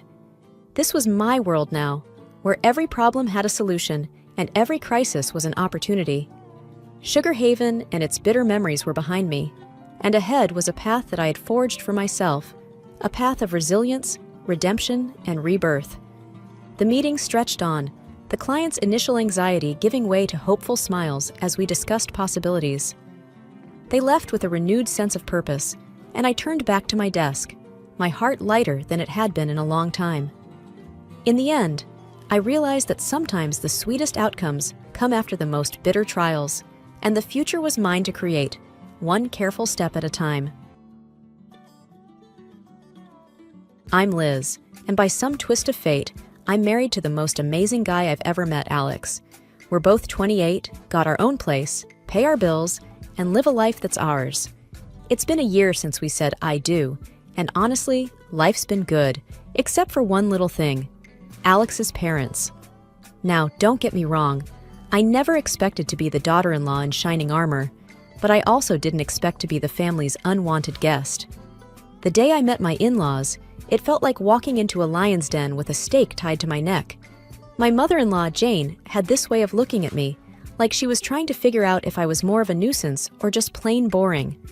I could tell she had sized me up and found me lacking before I even had a chance to say hello. Alex had warned me about his mom. "She can be a bit much," he said, as we drove to their place that first time. "But don't take it to heart, okay?"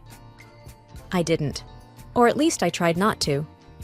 At dinner, I was passing the salt when Jane said, "You know, Stephanie used to cook such wonderful meals. Remember that risotto, honey?" she said to Alex, who just nodded, his jaw tight. "Yeah, I remember," he replied, not looking at me. I sat there, salt shaker in hand, feeling like I was invisible. They all talked about Stephanie as if I wasn't there. I felt a pang in my chest, but I swallowed it down with a smile. "Sounds like she was a great cook," I said, trying to seem unaffected. Jane's eyes met mine, and she smiled, but it didn't quite reach her eyes. "Oh, she was. She was a lot of things."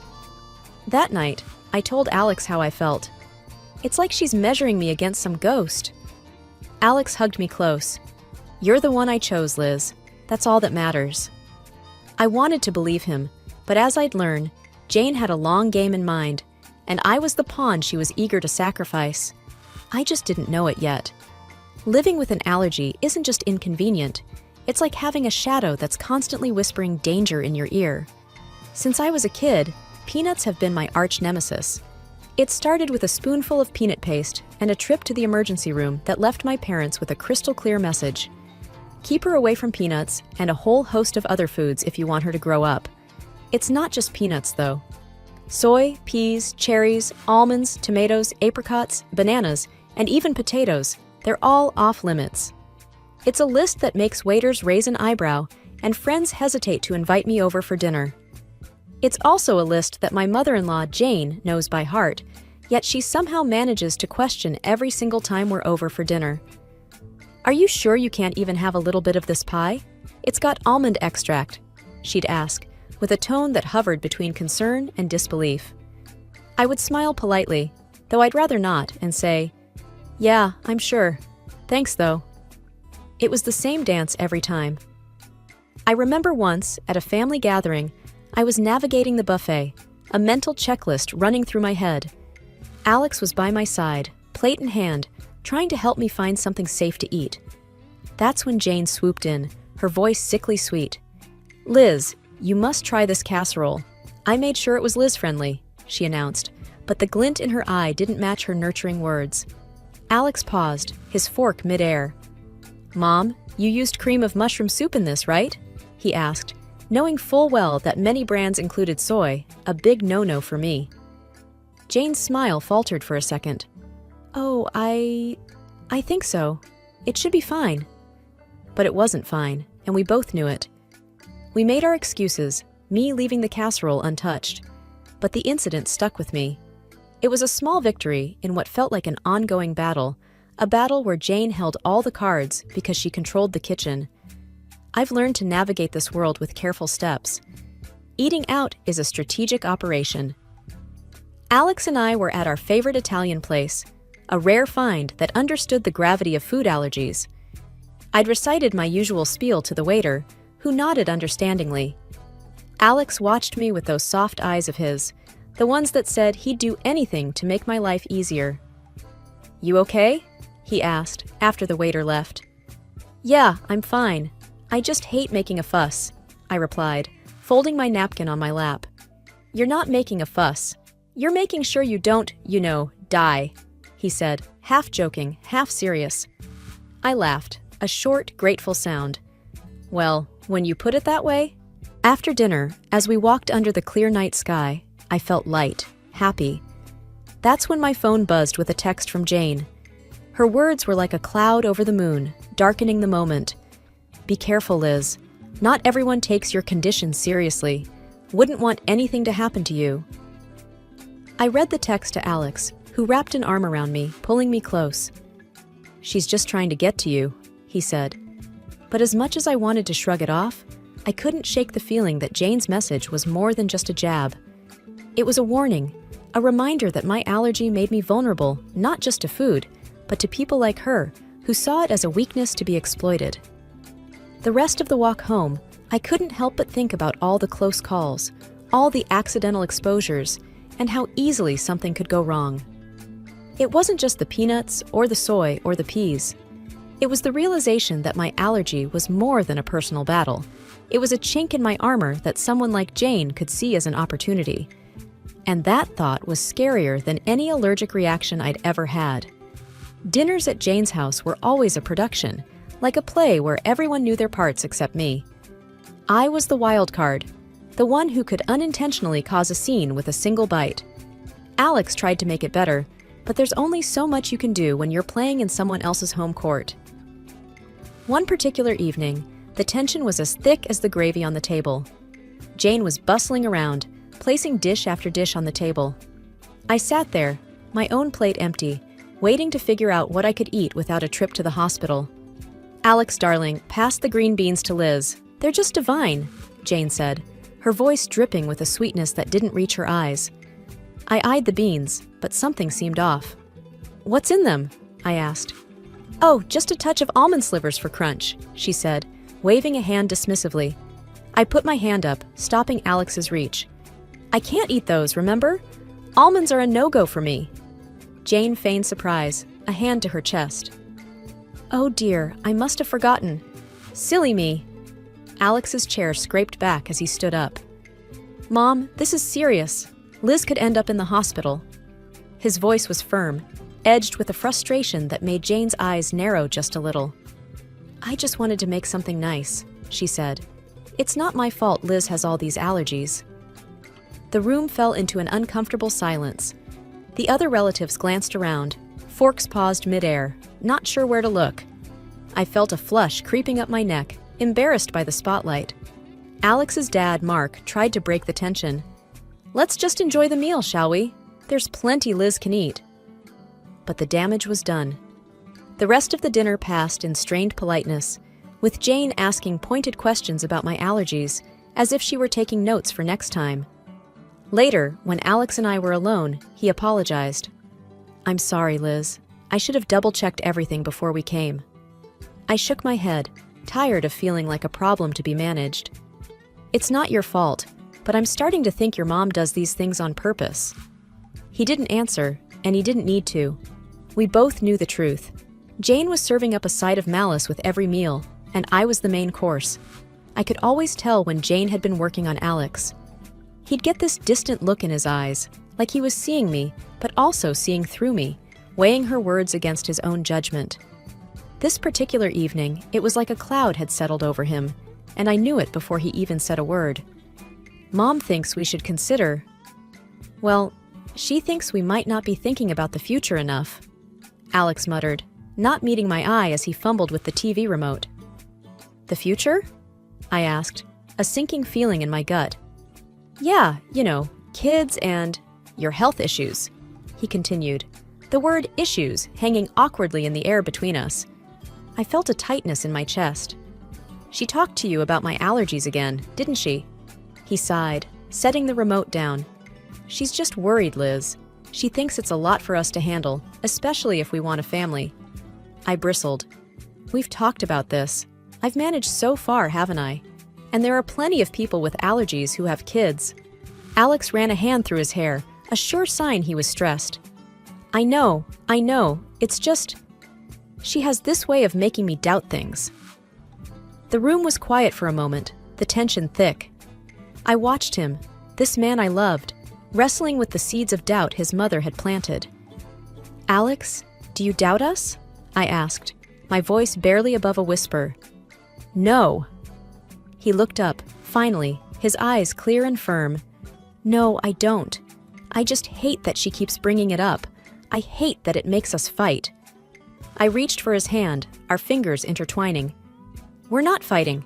We're on the same side, remember? He nodded, pulling me into a hug. You and me against the world, right? Right, I said. But as I held him, I couldn't shake the feeling that Jane's words were like weeds, threatening to grow wild and choke the life out of the beautiful thing we had. And I knew then that it wasn't just my allergies that needed managing. It was the doubts that could seep into the cracks of even the strongest relationships.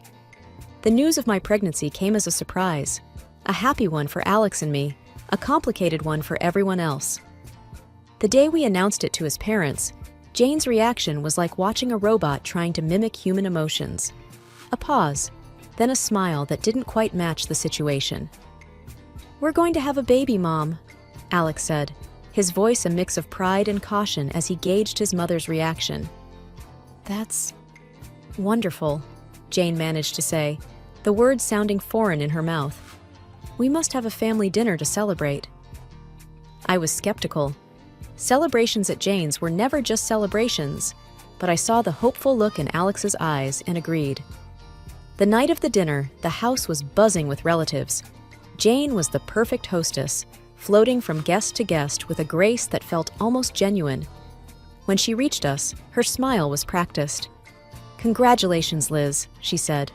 This is such a joyous occasion. Thank you, Jane, I replied, trying to match her formality. We're excited. Alex wrapped his arm around my waist, a silent thank you for playing along. As dinner approached, I felt the familiar anxiety. A table full of food was a minefield for me, but tonight, I hoped, would be different. The table was a feast, dishes upon dishes laid out, and I felt every eye on me as I hesitated, my hand hovering over the options. Go on, dear, Jane urged. Eat up. You're eating for two now. I smiled weakly, choosing the safest options, vegetables and rice, plain and simple. But as I reached for a slice of bread, Jane stopped me.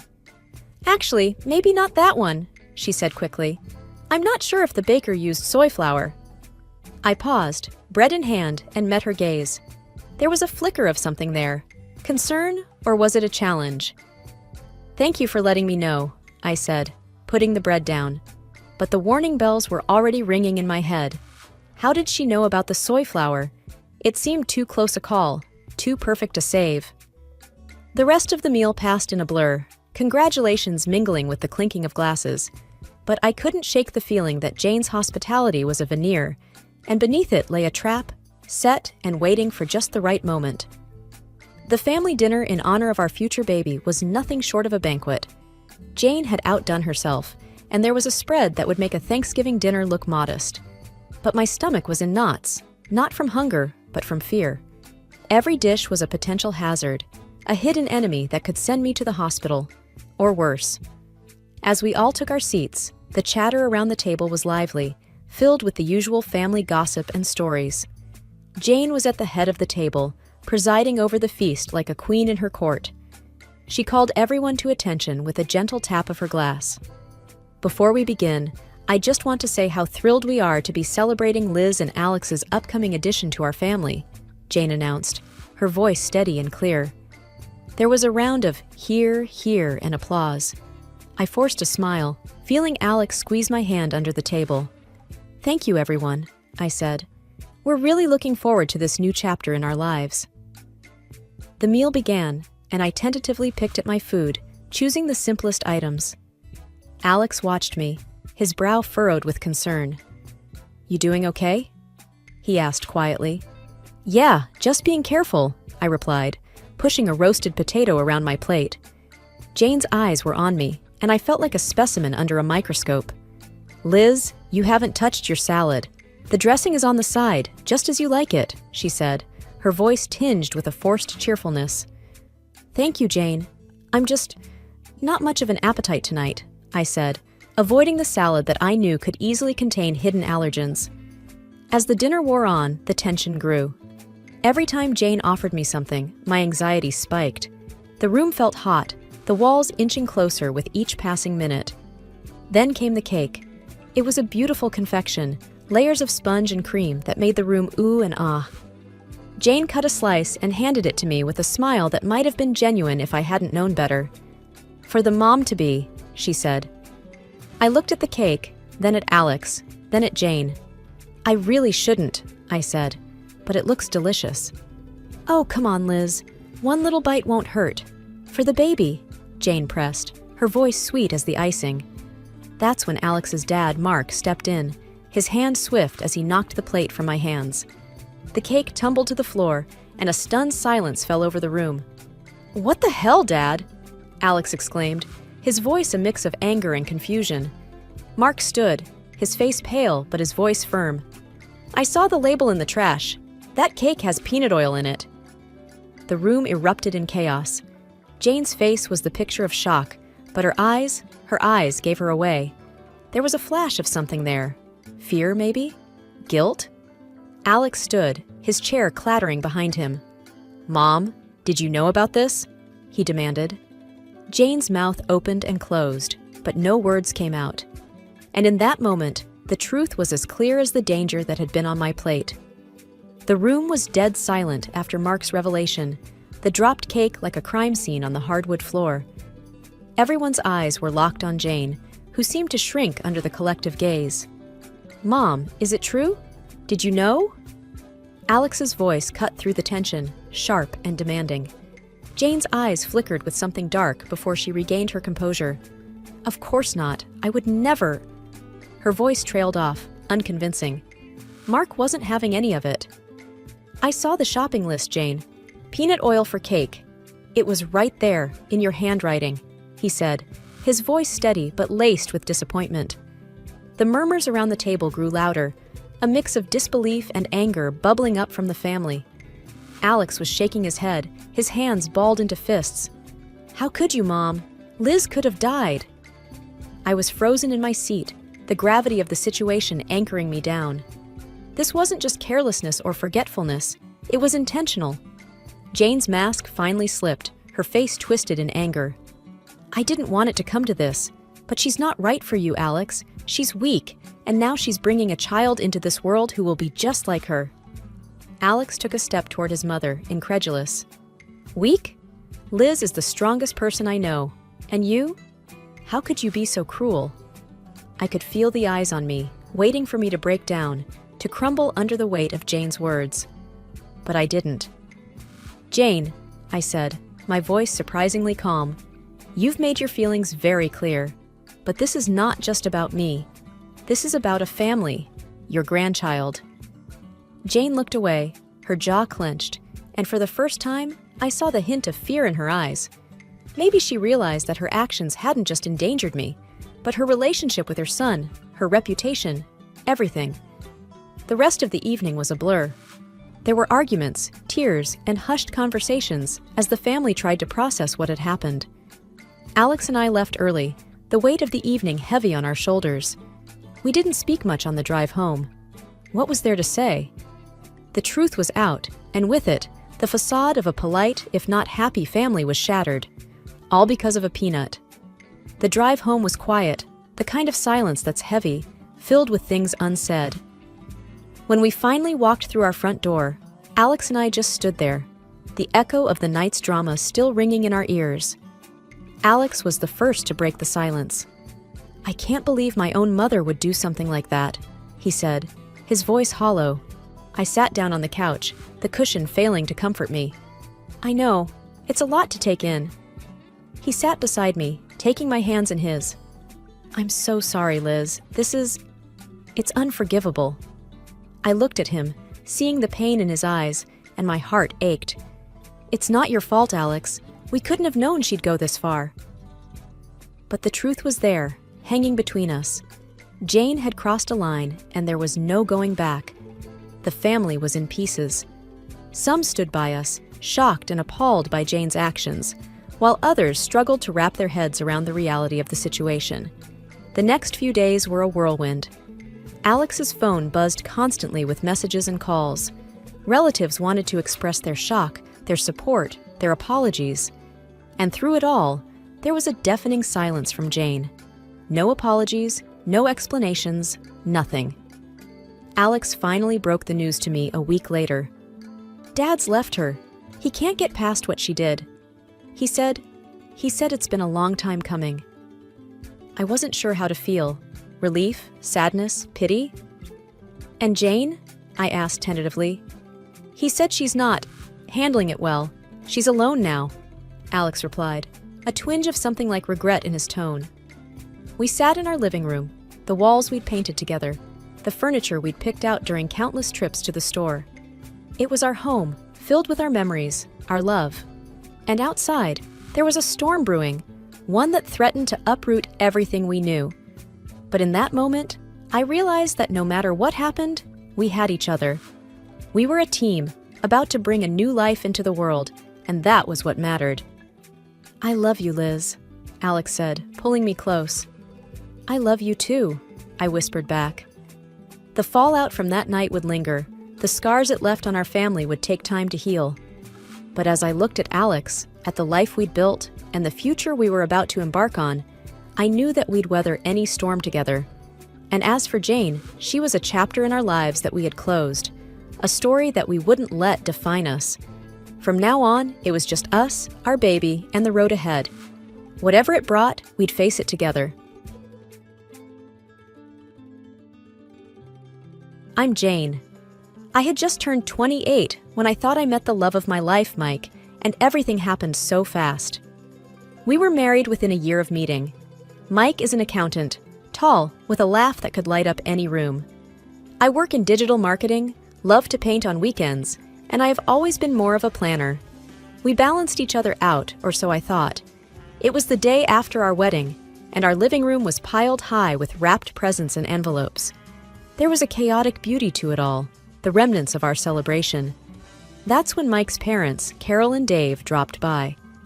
I hadn't really gotten to know them since we got married so quickly, but they seemed all right, normal even. As we started opening gifts, I noticed Carol and Dave were more than just a little interested in the contents. "Is that a crystal vase?" Carol asked, picking up a shimmering piece that my aunt had given us. She turned it over in her hands, eyes gleaming. "Yeah, it's from my Aunt Linda. Pretty, isn't it?" I said, trying to nudge her attention away from claiming it. Before I knew it, Carol had placed it in a separate pile to the side. "I think we can find a good place for this at our house," she said nonchalantly. Mike didn't seem to notice, busy untangling a set of fancy kitchen gadgets from his cousin. I shot him a look, hoping he'd say something. "Mom, that's our wedding gift," Mike finally said with an easy smile, as if it was all a big joke. "Oh, come on. It'll just collect dust here. We'll use it," Dave chimed in, wrapping an arm around Carol. "Besides, you two are young. You'll get plenty more gifts over the years." I tried to laugh it off with them, but it felt off. "Actually, I was thinking it would look great in our foyer," I said, attempting to claim it back without causing a scene. Carol looked at me, her expression a mix of surprise and annoyance. "Jane, you need to learn to share. We're family now, and families help each other out," she said, her tone firm, as if she was teaching me some sort of lesson. Mike, catching the tension, quickly jumped in. "Let's not worry about this now. We've got plenty of gifts, right, Jane?" I nodded, biting back my words. But as they continued to sift through the gifts, setting aside a few choice items for themselves, that uncomfortable feeling settled deep in my stomach. It was like watching strangers claim parts of my life as their own. And Mike, well, he just let them. Our first year of marriage flew by, and before I knew it, our anniversary had arrived. I wanted to make it special, a celebration of us. So I booked a table at Chez Louis, a cozy little spot we both loved. I thought it would be romantic to have Mike's parents join us, to show them they're important to us. As we sat down at the restaurant, Carol and Dave were already there, menus in hand. "This place is fancy," Carol said, eyeing the chandeliers. Mike squeezed my hand under the table, a silent "thank you" for organizing it all. The waiter came by and we started to order. I went for the salmon, Mike's favorite, and I noticed Carol's eyes darting down the menu to the most expensive items. "We'll have the lobster and the filet mignon," she declared, pointing at the priciest things without a second glance. Dave nodded in agreement. "And why not throw in a bottle of your best wine?" he added, winking at the waiter. I could feel my smile stiffening. "Quite the celebration, huh?" I tried to keep my voice light. Mike shrugged. "It's a special night," he said. "Let's not think about the cost tonight." The conversation was light for the most part, but I couldn't help but notice how Carol and Dave savored the food like it was their last meal, almost oblivious to the price tag I knew would come at the end. As we ate, I couldn't shake the feeling of being taken advantage of. It wasn't about the money, not really. It was the principle. It was our anniversary, and it felt like it was being hijacked. When the check arrived, I saw Mike's eyes widen a little, but he quickly recovered and handed his card to the waiter. On our way out, Carol looped her arm through mine. "You know, Jane, this was just lovely. We should do it again next year," she said, a satisfied smile on her face. Thanksgiving was around the corner, and with it came the start of the holiday season. Mike and I had started to decorate the house, a mix of fall colors and early Christmas cheer. It was cozy, the kind of place you'd want to come back to after a long day. One evening, as we were stringing up some lights around the living room windows, Mike's phone pinged with a message. He read it and laughed. "Oh, my parents are ahead of the game. They've already sent their Christmas wish list." I was untangling another set of lights and looked up. "Wish list?" "Yeah, they send one every year. Helps with shopping," he explained, his fingers scrolling through his phone. Curiosity got the better of me. "So, what's on this famous list?" Mike hesitated, then handed me his phone. The list was extensive. Top-tier electronics, designer clothes, luxury items that they probably didn't even need. I scrolled through in disbelief. "They can't be serious," I said. "This is a lot." Mike took his phone back and shrugged. "They like the good stuff. What can I say?" I didn't know how to respond. There was a knot forming in the pit of my stomach.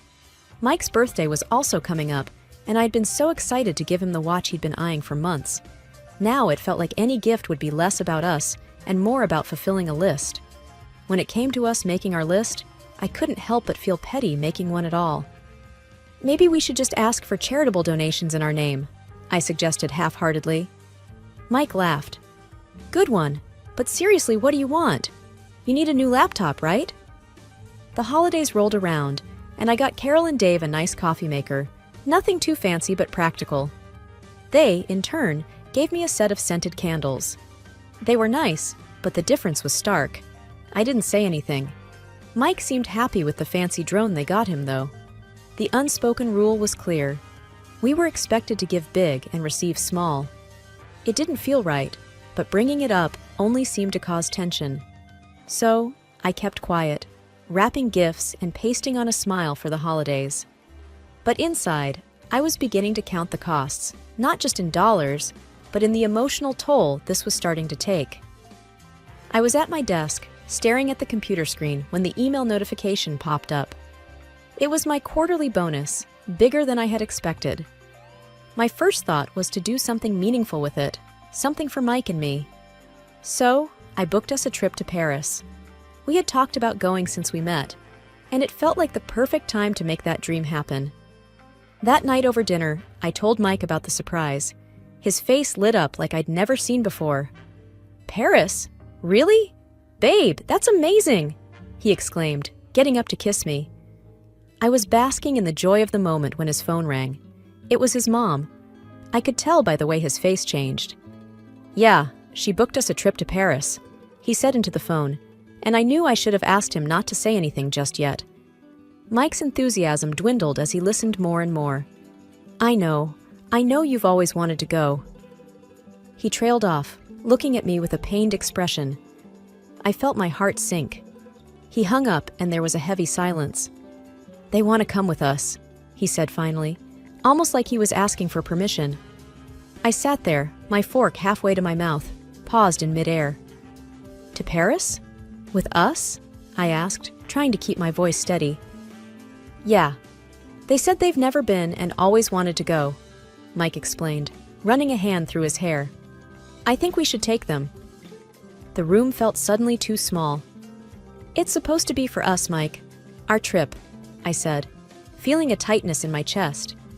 He didn't respond at first, then, "I know, but they're getting older, and I feel bad. They've done so much for me." I thought about all the one-sided gift exchanges, the anniversary dinner, and every other little thing that had piled up over the past year. "But this is our time," I insisted, my voice firm. "We can plan a trip with them another time. This bonus, it's for us." Mike sighed, a deep, frustrated sound. "They won't understand that. You know how they are. And you know how hard I've worked for this," I said, the words like stones in my mouth. "I want us to enjoy it together, just us, like we planned." Mike didn't say anything for a while. Then, "Okay, we'll tell them some other time might work better." But when the time came to tell them, Mike's words faltered. "Look, maybe we can all go together next year," he offered, but Carol was having none of it. "Why next year? We can afford it now," she retorted over the speakerphone, her voice laced with disappointment. I couldn't take it anymore. "Because this trip is for us, Carol, Mike and I. We need this time together," I said, unable to hide my frustration. There was a pause, then Carol said, "Well, that's very selfish of you, Jane. Very selfish indeed." After the call, the air between Mike and me was tense. He was torn, I could tell, but this was one thing I wasn't willing to budge on. Paris was meant to be a dream trip for us, and I wasn't going to let that dream be taken away. Mike became a shadow in his own home, leaving early for work and coming back late. Our conversations dwindled to monosyllables. "Dinner's in the oven," I'd say when I heard the garage door open, my voice echoing off the empty walls. "Thanks," he'd reply, a hollow word that hung in the air between us. I missed him, missed us. I yearned for the easy days when we'd dream together on the couch, our plans and laughter intertwined. I longed to reach out to him, to break through the invisible barrier that had erected itself after the argument over Paris. But every attempt felt like speaking through a thick glass wall. I could see him, but I couldn't reach him. One particularly hard evening, I sat at the dinner table across from Mike, the sound of his fork against the plate drilling into the silence. I cleared my throat. "Mike, this can't go on," I started, my voice barely above a whisper, fearful of shattering the fragile peace. "We need to talk about what happened. We can't let this silence be the new normal for us." Mike continued to eat, his expression unreadable. Then he set down his fork, a sign that I had his attention, even if just for a moment. "What do you want me to say, Jane?" he asked, a hint of weariness seeping through. "I want to understand why you're taking this so hard, why it feels like you're choosing them over me," I replied, the hurt evident in my tone. He sighed, his hands folded in front of him. "They're my parents, Jane. They've been hoping to go to Paris their whole lives." "And what about what we've been hoping for? Our plans? Our dreams?" My own frustration started to bubble up, words becoming more pointed, desperate to bridge the gap between us. Mike ran a hand through his hair, a gesture of exasperation I'd come to recognize. I know," he said, and for a moment, I saw the flicker of the man I married. conflicted and torn, but not indifferent. It's just, they've always been there for me. I feel obligated, you know? But where does that leave us, Mike? I pressed, leaning forward, trying to catch his eye. What about our marriage? He didn't respond right away, and in that pause, I felt a wave of fear. Fear that maybe we weren't as solid as I had believed, that maybe the foundation we had built was less rock and more sand, easily eroded by the steady tide of his parents' needs and wants. It's supposed to be us against the world, Mike, not me against you and them, I said quietly, my voice steady despite the emotion welling up inside me. He looked at me then, really looked at me, and I could see the conflict warring within him. I know, Jane. I just don't know how to make everyone happy. That's just it, I said, a sudden clarity washing over me. We can't. We can't always make everyone happy. But we made vows to each other, Mike. Doesn't that count for something? He nodded slowly, his gaze lingering on the table before finding mine. It does. It counts for a lot. The rest of the meal passed in a contemplative silence, a change from the strained quiet that had become our norm. It was as if my words had planted a seed, or perhaps watered one that had been lying dormant within Mike all this time. The morning sun poured in through the windows, but the warmth it usually brought seemed to have no place in our home today. I woke up to an eerie quiet, the other side of the bed untouched from the night before. The emptiness of the house felt like a heavy blanket, suffocating in its silence. Rubbing the sleep from my eyes, I reached for my phone, expecting the usual absence of messages, given the silent treatment that had taken residence in our home. Instead, my screen was flooded with notifications, all from my bank. A lump formed in my throat as I read the details. Multiple transactions, including airline tickets and a pair of hotel bookings in Paris, all made while I was asleep.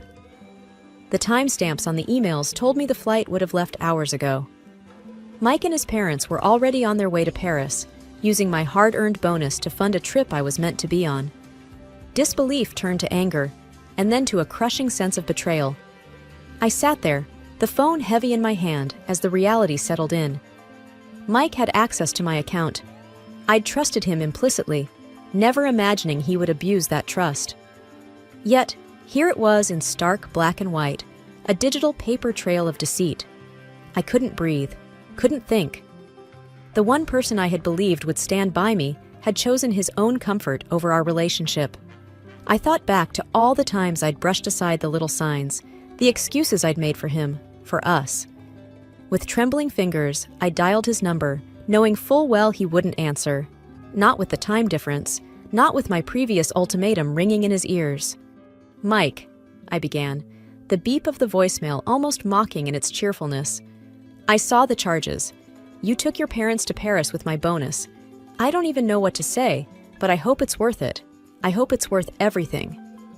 The house felt even emptier after the call, the walls closing in on me with the weight of everything unsaid, and now, perhaps, never to be spoken. I sat at the kitchen table, the silence a stark contrast to the chaos raging within me. They had left, just like that, with no regard for me or the life we were supposed to be building together. I canceled the hotel rooms, the return flights, every piece of the trip that was connected to my finances. With each cancellation, I felt a piece of my old life fall away, the future I'd envisioned evaporating before my eyes. By the time I was done, there was nothing left to do but act. I contacted the bank and removed Mike's access to my accounts, a finality in each click that felt both terrifying and liberating. The man I had married, the family I had tried to be a part of, they were all just strangers now. Strangers who had used me, who had seen my generosity as something to exploit rather than cherish. I packed my bags with a robotic efficiency, each item a reminder of a dream I had to put away. There was no going back from this, no gentle words or apologies that could mend the rift that his betrayal had caused. Mike had chosen his path, and in doing so, he had set me on mine. The ring I'd once worn with pride lay cold and heavy in my palm. I set it down on the counter, its sparkle mocking in the morning light, and with one last look at the life I was leaving behind, I closed the door on the house that was never truly a home.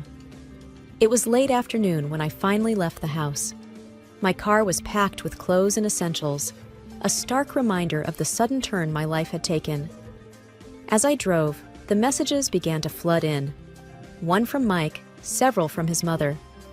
I pulled over to read them, knowing they'd only fuel the fire of my resolve. Mike's message read, "Jane, please, we need to talk about this. Can't we just discuss it?" His words seemed hollow, almost insulting in their simplicity. I started to type a response, then stopped. No words would bridge the chasm between us. His mother's messages were a mix of confusion and anger. "What's going on? Why have you canceled our rooms? Call me." I imagined her sitting in a cafe in Paris, expecting luxury and finding complication. I turned the phone off. They were in the middle of a trip funded by deceit. They could figure it out. My first stop was the bank. I needed to ensure my finances were completely secure. The bank manager, a middle-aged woman with a gentle face, greeted me. "I need to make sure all my accounts are locked down. My husband, he won't have access anymore," I explained, my voice steady despite the emotion I felt. "Of course," she nodded, offering a sympathetic smile. "Let's make sure you're protected." By the time I left the bank, my accounts were secure, and a new sense of determination settled within me. I drove to my sister's house, the only place I felt I could go. She opened the door before I could even knock. "Jane, I've been so worried," she said, pulling me into a hug. I allowed myself a moment to just be held, to let the reality of my situation be shared. "I can't believe he would do this to you," she said as we sat down at her kitchen table. "You deserve so much better." I nodded, swallowing hard against the lump in my throat. "I do. And that's why I'm not going back. I've canceled everything. I've left the house. I'm done, Sarah." She reached across the table, squeezing my hand. "Good for you. What's your plan now?" I looked around the familiar room, feeling the first twinge of relief. "I'm not sure yet, but I'm starting with a divorce. I can't stay married to someone who has so little respect for me." Sarah's face was a mixture of anger and pride. "I'll support you however I can. Do you need a lawyer?" "I'll find one," I said, my voice growing firmer with each word. "I need someone who doesn't know Mike or his family. I need this cut clean." The conversation shifted as Sarah helped me unpack my car and make plans for the next few days. There was a strange comfort in the mundane tasks, a grounding in the midst of chaos.